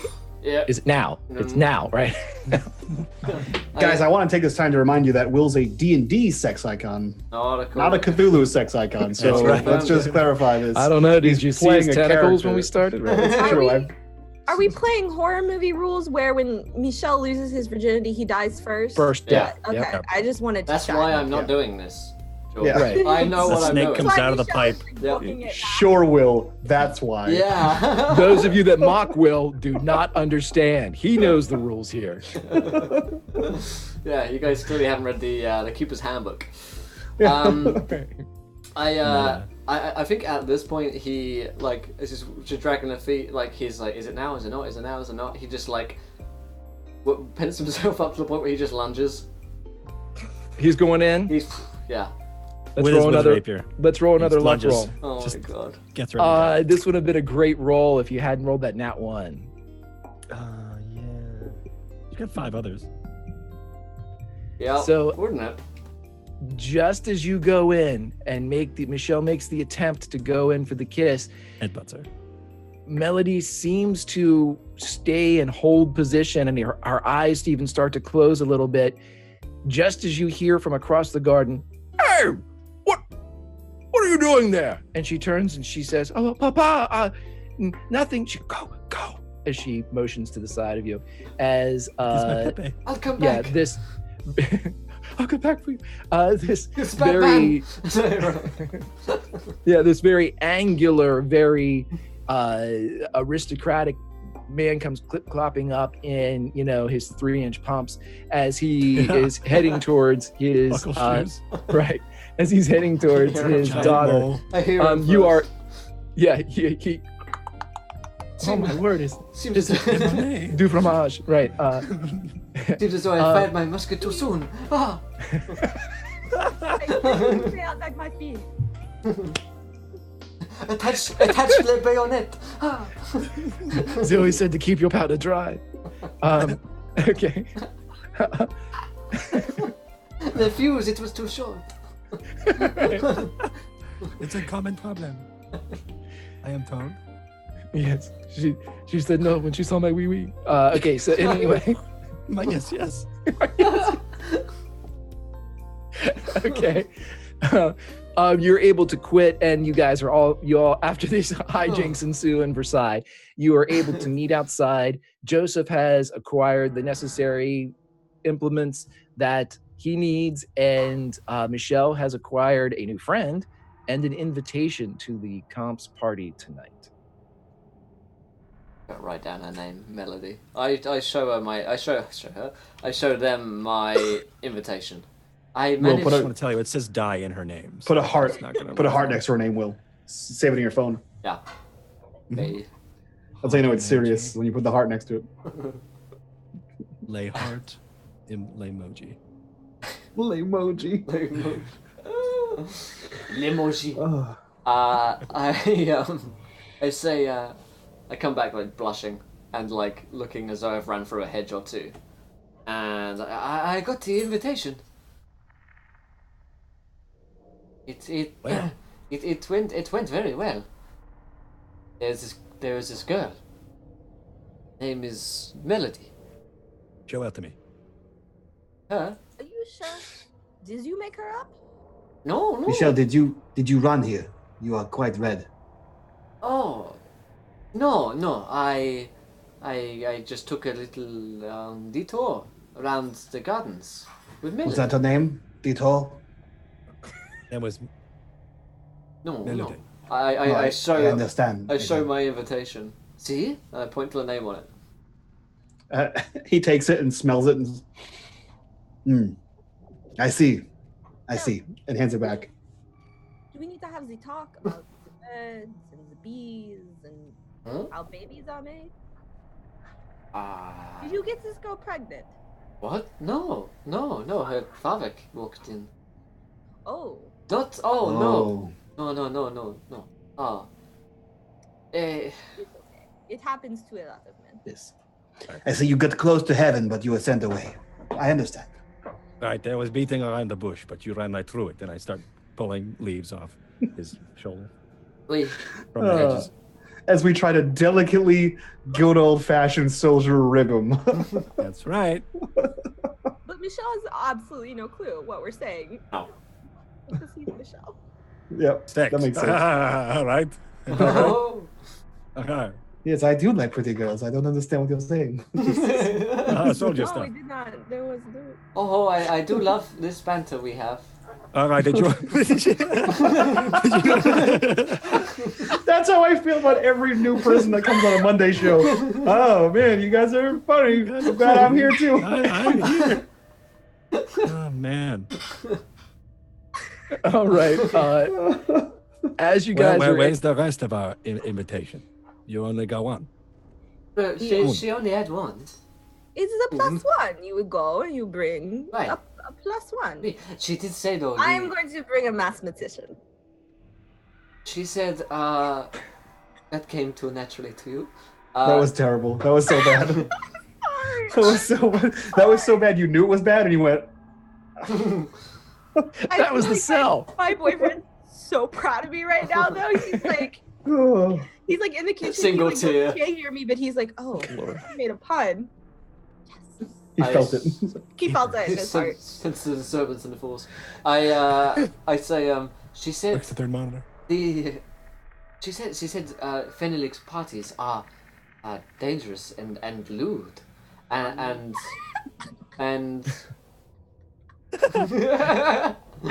Just make it puns. That's my boyfriend. I hope that would be like strange. Yeah, also, if yeah. it's not, No. who the Well, fuck I is in mean, your this house? guy. The strange guy that we keep shackled in the basement. Yeah. You know, we let him Sometimes out. Sounds like escapes. Fenway's party. Sometimes he gets He out. also likes puns. He does.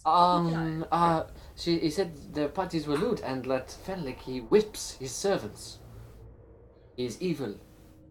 Yes, I believe him. Well, I believe that we knew he was evil long before that, my friend, or else you are not paying attention. It's called bondage. Michelle, I don't mean to speak down to you, but use your head, my dear boy. Most of the people here that have servants beat them or treat them Well, Melody not doesn't- as well as one would like to be treated. That is the part of the problem. Melody does not whip her servants. Well, she may not, but her father may. Whoever is in charge of the servants may. He looked like he was about to whip me. Ah, It's okay if you like this. This Did you- not. I mean, some people do. What? guess we will find out at Fenlik's party tonight. Oh. Yes. After all, Mason is friends. Oh. Drink a little wine, try something new. It is understandable. I get it. Hey, perhaps I take Michelle instead of Christophe. We We're- introduce him into a whole new world. We're all in the Who army isn't going to here. take Michelle? Huh? I don't know what you're But talking. All right, Okay. this is all well and good, but how am I going to get in the party? We You know, were he really cares about his invitation. Etienne. Etienne, look at you. Yeah. Look at me. Look at Dubois. Do you think we could pass Hello. as people invited to this party? Oh, Etienne, if maybe you put on your tuxedo hand. That was very German. Maybe if you put on the, your tuxedo hat and then you launch the door, and then you launch the door. Put on your tuxedo. It is a German. You all have German accent. This is good. Go to the German party. This is good, yeah. My good suit. They're good. Feel it, yeah. Feels the energy. Oh, feels the energy. I don't yeah. stand out like a sawsum. Oh, Etienne, the young people could pass as someone invited. All right. So what do? We just stand outside with our hands up our asses. I would prefer 25. not. Do you have a special hand for that? He just pulls out a big fist. Maybe you do. Maybe you do need to go to the party. No, I would assume that we would be at some manner of distraction or break in. maybe we can let you in through another entrance, no? Yeah, Perhaps that could be the easiest route.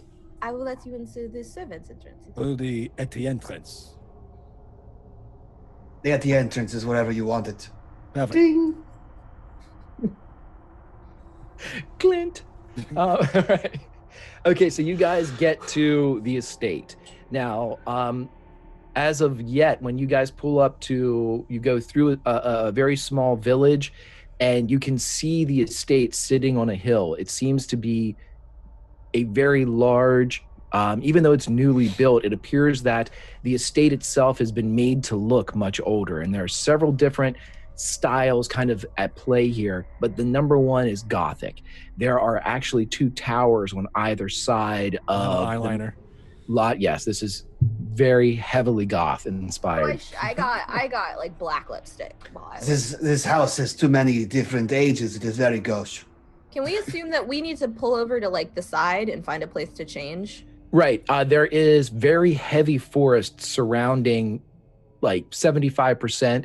And if you guys check out Roll20, you'll be able to see the exact layout of the estate. So I would say before we actually like get to the main gate, because we don't want to look fishy, we need to like pull off to the side and Right. So if you guys want to ping somewhere, are you guys like kind of like right in here area or? Well, that's like the main, we're already in the estate at that point. Right. Okay. We want to be like pre-estate. There's always someone. I'm sorry. I didn't have it pulled back. You want to be like right outside the walls, right? Yeah, we want to be outside. We want to we want to do this in some woods before we hit his property where people could be spying on us. And I would say those of us that are not going in are not dressed as soldiers anymore. We're dressed in like common clothes. You're just in your bro clothes. Yeah, bros. All right, so like tank tops and like board shorts, flip flops. Yeah. Flip flops, puka shell necklace. Let me. My father, he made some more of these shoes you might want to wear. They are the latest fashion in Paris. I have a Corona with a lime and a koozie. Oh my god. Pardon-moi. Pardon-moi. That's why my hands to get cold. Would you like a Corona? That's what I had the koozie for. They only have the You never know when you have the high five. I would like a Corona with some citron. Citron. Corona au citron. Oh Jesus. Oh God. Okay, so yeah, you guys are able to step outside. PBR. Sure he is. What un PBR, please? I will tell you this though, for the carriage, you can have somebody drive it since you don't have a driver. You can have Dubois drive it. You can. He's drunk always. He's drunk. That's a perfect drive. So it's like everybody in France. So yeah, we are friends. The horses actually are the ones making the decisions, not the person. Right. He's just, as long as the horses are drunk. I say omelette du fromage. He always finds his way. Yes. Was that a magic spell you just cast on the horse? Follow the Summon fromage. steed. Yeah, we can have like Christoph drive. Christoph will drive. okay. Yeah, and we'll Joseph is gonna like help Michelle like get ready and be like, all right, let's do this. Okay.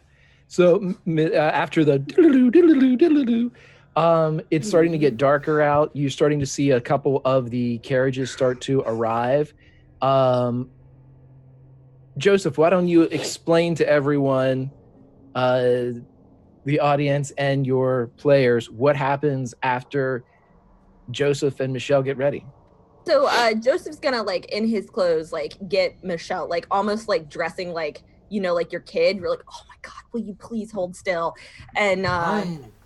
The bow that holds your hair back isn't loose enough. How dare you? yeah, and then kind of gonna like look at him and be like, and just push him towards Etienne and be like, do something with this. And then he's gonna look at all. Pulls out his bottle of guillotine and sprays him. Yeah. Yeah. Just, Is this the foment line?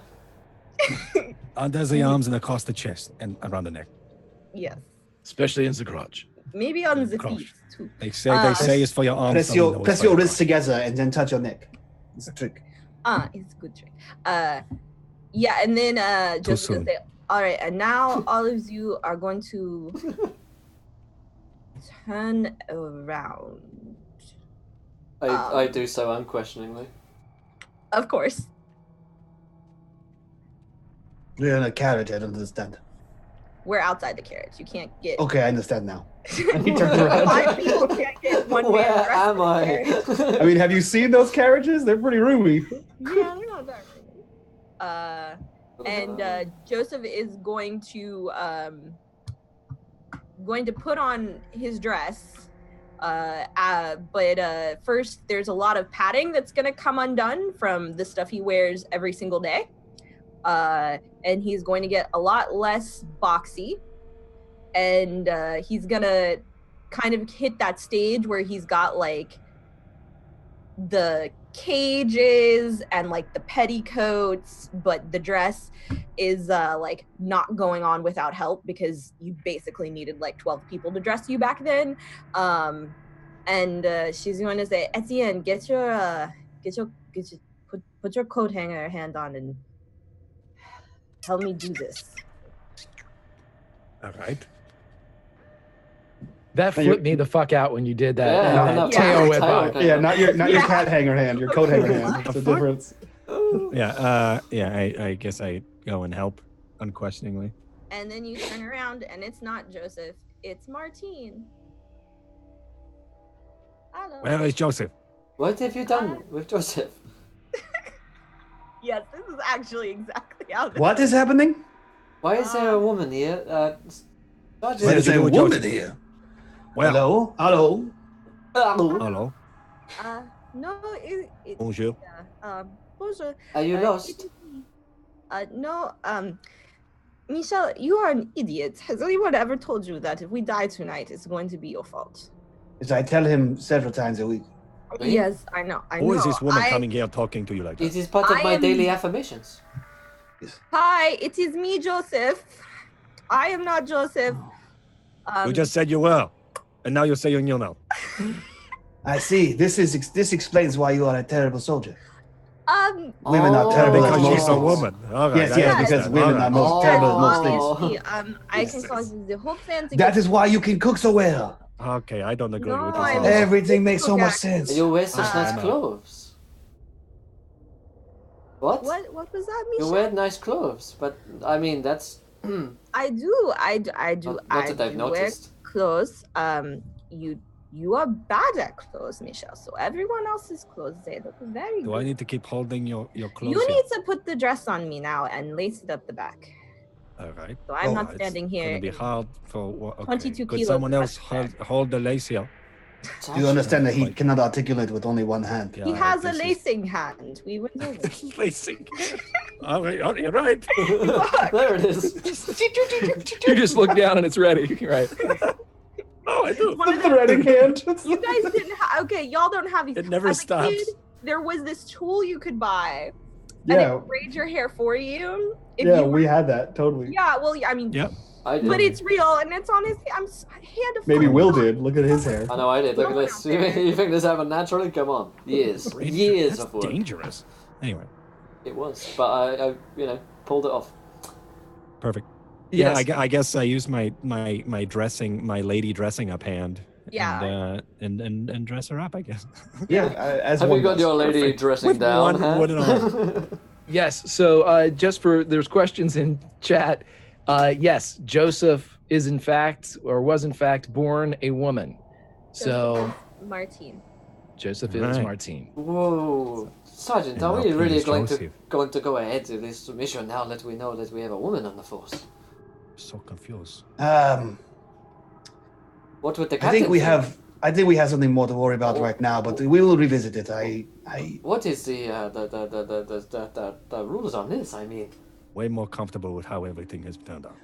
There was once a Chinese woman who did the same thing. I heard of her once before, and things went well for her. Perhaps if Joseph or either whatever becomes a better soldier, I will forget all about this. But currently, he is terrible. he's not. Lot to work He on. can't even be a man. That's right. He can't even be a man. He can't be a soldier. It's terrible to most things he does. It's something to work on, for sure. Great, right. clearly so far, not even that well at being a woman. Can't even get herself dressed. Have you ever put on 40 pounds of clothes? No. No, Joseph, I am a man. Why would we do No. that? We're I wear the soldiers. appropriate amount of man clothes. Which I is lifted 40 pounds. which is to say, not Daily. a lot. It's all hand, though. Oh, yeah. You really put on weight there. Martine is going. I guess now Martine is pretending to be Melody. Oh. Correct. Yeah, that's the name no, of the invitation. I cannot pretend to be. You don't look at all like her. She is pretty. You look like a man. Yes. I mean, he's right. I mean, to us, you look like a man because we recognize your features. I don't think he means it as how you may think it. Michelle gets in the carriage. We shall take it. Fine. Fine. Michelle, before you get in the carriage. Martine got a fan to hit Michelle with for when she's angry at him, by the way. Michelle, I And I grab a understand. fan. I understand that you are a young man, but at the end of the day, Joseph is still a man, regardless of whatever he tells you right now. What? Behave as such. Oh. I'm very confused, Sergeant. Am I not? Yes, behave like Joseph is a man.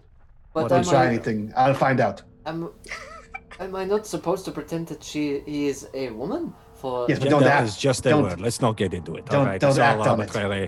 Let's just. but Sergeant, what is You said the parties are lewd. down there? Don't. That's the point. We're not going to find out today. Oh, confused. Understand? Yes. Yeah, no, I don't Leave it want to know. mystery. Looks like I don't even think it's any of our business, to be quite honest. Oh, You fine, broke fine. Greg. Then I will. Fine, you're worthless. You're terrible at everything. I whisper under my breath my daily affirmations as I'm going to fail this mission. I'm going to be the reason why I fail this. Okay, I'm ready. Good. They're gonna get in the carriage, and Martine. That was your motivational speech to yourself. This is my daily affirmations. Is Martine what is going Sergeant to tells me. grab. You suck, you suck, you suck, you suck, you suck. All right. I'm ready. If you're always at the bottom, you can only improve. Right. I'm just saying. This is what the sergeant tells me for advice. It's true, I guess.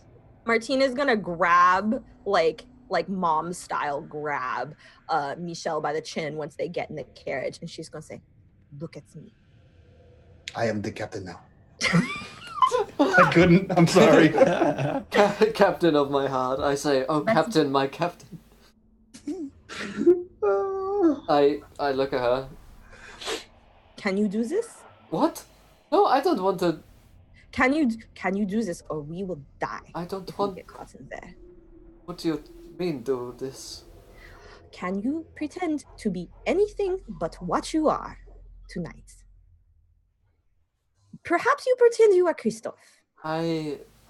Christoph. Oh, but he is so handsome and he's good with the ladies. Yes, there are probably no mirrors there. You will not have a hard time pretending. He's a Cthulhu sex icon. He's a Cthulhu sex icon. If you cannot do this, tell me now, or I will go with Etienne and I will make him put on his No. fancy hand, and he will get in here and we will go to this party. And you will be left outside. Fine. I know I can do this. I can do this. Just stop looking at me so much. It's weird. I'm not sure how to feel. That is fine. This is what we are going to do. You cannot pass for the man I'm sleeping with, but you can pass for the man I am cheating on. So that is going to be the story. Say Okay. as little Classic woman. as Am I right? possible. God. Oh, this takes me back. Jeez.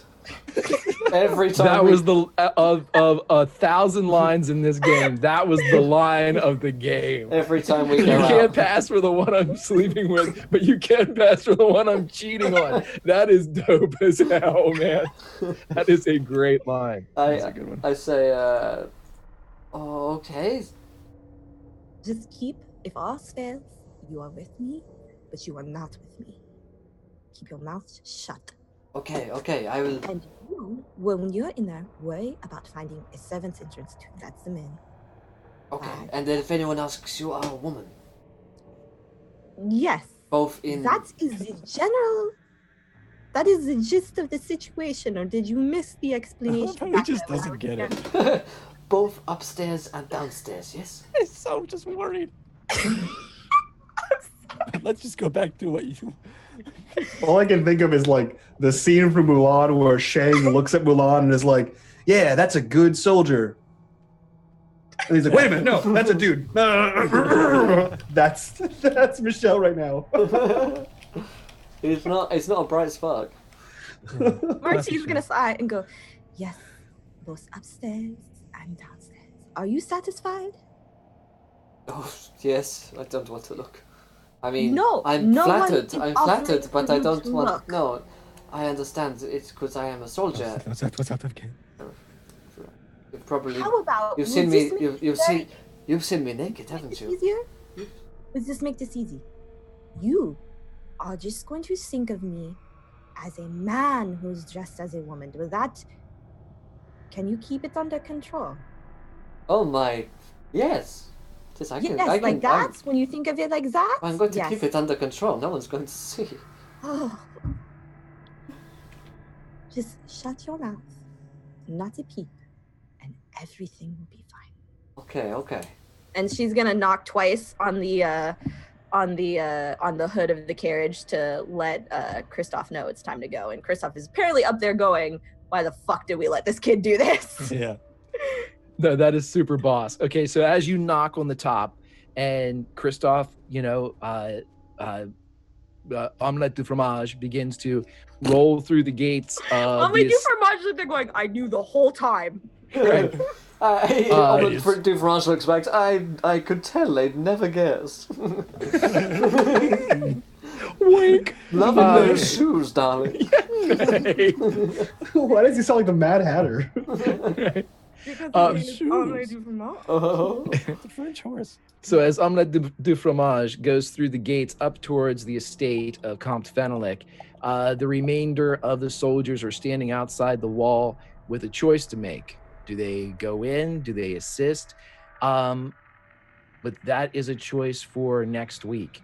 As you creep up towards the gate, you begin to see the people as they come and get out. And just as you see someone exiting the carriage, you see an incredibly tall, very powerful man with a powdered white wig walk out, and he extends his hands towards the carriage door as it opens up, and Melody and Michelle are face to face with Comte Fenelek. And that is where we will end it. Yes. Ooh, nice. Headshot. I will also say that this is the same Comte Fenelek that stared Michelle in the face 2 nights ago. Nice. Michelle has a wig on now. Don't worry, I'll I put roll. makeup on him. I'll roll a sanity check next week. It's fine. Next week. I'm good at deception. He doesn't even look like Michelle. I'll roll on that one on the sanity check next week. Don't worry. You're that guy. Oh, You! it's you all along. Now I'm the one in the carriage, motherfucker, now. Michelle takes off the mask and underneath, yeah. Incredible. Well, thank you guys so much for joining us for tonight's episode of Reign of Terror. Hopefully you guys enjoyed as much as we had here. If you did, please let us know in the chat. If you haven't followed the channel yet, hit the follow button and join us. Man, that was a lot of fun. Another shout out to our good friends over at dndice.co.uk. Get our sponsor affiliate code 5% off. Keep the show running. Send them my love. And my lord, let's go around the cast and crew. Did we enjoy ourselves? Where can we find you guys online? Let's start. Greg, my friend, excellent work. What did you think? I have never in my life laughed so much in a Call of Cthulhu game. You guys were ridiculous. I mean, there was just no way I could keep any type of myth. Every one of you hit things that I absolutely burst out laughing. I had to mute myself half of this. I'm the keeper and I'm muted half the time. It was incredibly fun. Chat was on point too. There was some incredibly funny stuff coming through there. But like I said, comedy and Cthulhu, who knew? But like I said, line of the night, you're not the guy that I'm sleeping with, but you're the guy I'm cheating on. It is fantastic. Fucking great line. Love it. I will steal that. Relatable content, yep. Right. It was a little too painful. If we produce anything here at Encounter Roleplay, it's relatable content. Right. Close to home. Yeah, that was fantastic. Grimjack21502 on the Twitches and the Twitters. You can see me doing some Call of Cthulhu on Wednesday afternoon, which is decidedly more serious with Will.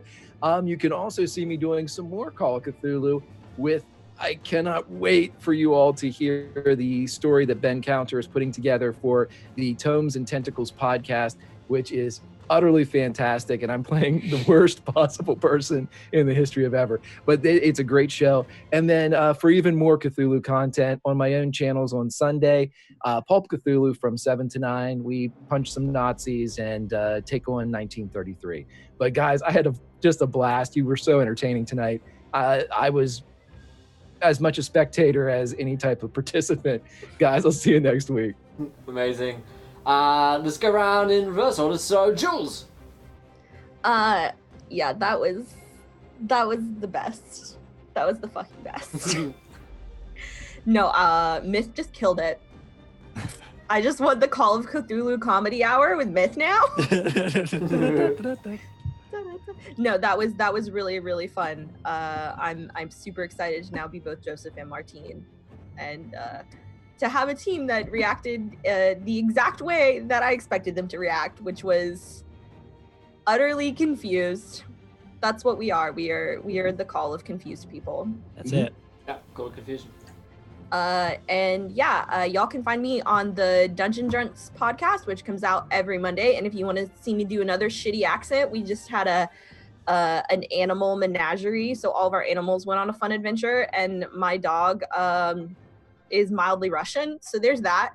And Perfect. And you can find me at Julia_Rosa on basically everything, so on Twitter and stuff. I tweet about shit. Dope. Myth. Hello, my name is Mythomatic. I had a blast tonight. I just drew a huge blank. I had a blast tonight, guys. Thanks for playing, and thanks for letting me come by. Yeah, my name is Mythomatic. I am a roleplay streamer and voice actor here on Twitch. If you want to check out anything, you can check me out as Mythomatic on Twitter and Twitch. Thank you so much. I can't wait for next week. I'm super hyped. Unmade Gaming. Sweet. I am Mike from Unmade Gaming, guys. I also had a blast. I enjoy watching Greg play. I enjoy playing with Greg in other games, and this game has been a blast. I, too, never expected to laugh this much at a Call of Cthulhu game, and it is utter madness, and I'm still terrified to come back every week. So that's pretty exciting. If you guys want to see more of me, you can find me here every Monday, and you can find me on my channel for the rest of the week over at Unmade Gaming on all things social media. Thanks so much, guys. Awesome show tonight, as always. Shout out to our previous cast as well. The Dark Cold Cases, a lot of fun has been had today. It's been great to be back on the internet properly with fully working streams. With internet, yeah, with actual, real, physical internet. After that Call of Cthulhu scenario I found myself in a dark garage with a flashlight connecting a 30-meter cable up from my bedroom window to the router extended by a Wi-Fi adapter, which is 50 feet. Anyway, it's a whole thing. It was a blast to be back today. Cannot wait for tomorrow's streams. Tomorrow we'll be back at 5 p.m. Eastern for the Long March. Only one stream on a Tuesday, but I will be doing a bunch of podcasty things. We've got the new episodes of Tentacles Pod on Twitter, Tomes and Tentacles, that we're getting to editing and starting to go into production. So that is going to be out in just a few weeks. You'll hear myself, Greg, Laugh Love Lindy, Donovan Fry from the Wednesday Nameless Horrors crew, being keepered by the wonderful Ben Counter, the Warhammer 40k author, and he is weaving a delicious tale for us over there. We're releasing in a few weeks' time, so go follow the Twitter account and be ready for launch. Until then, my friends, try not to roll too many nat ones because we want to be getting caught by your soon-to-be lovers' dads when you do. Yep. Good night, everybody. Nailed it. Bye!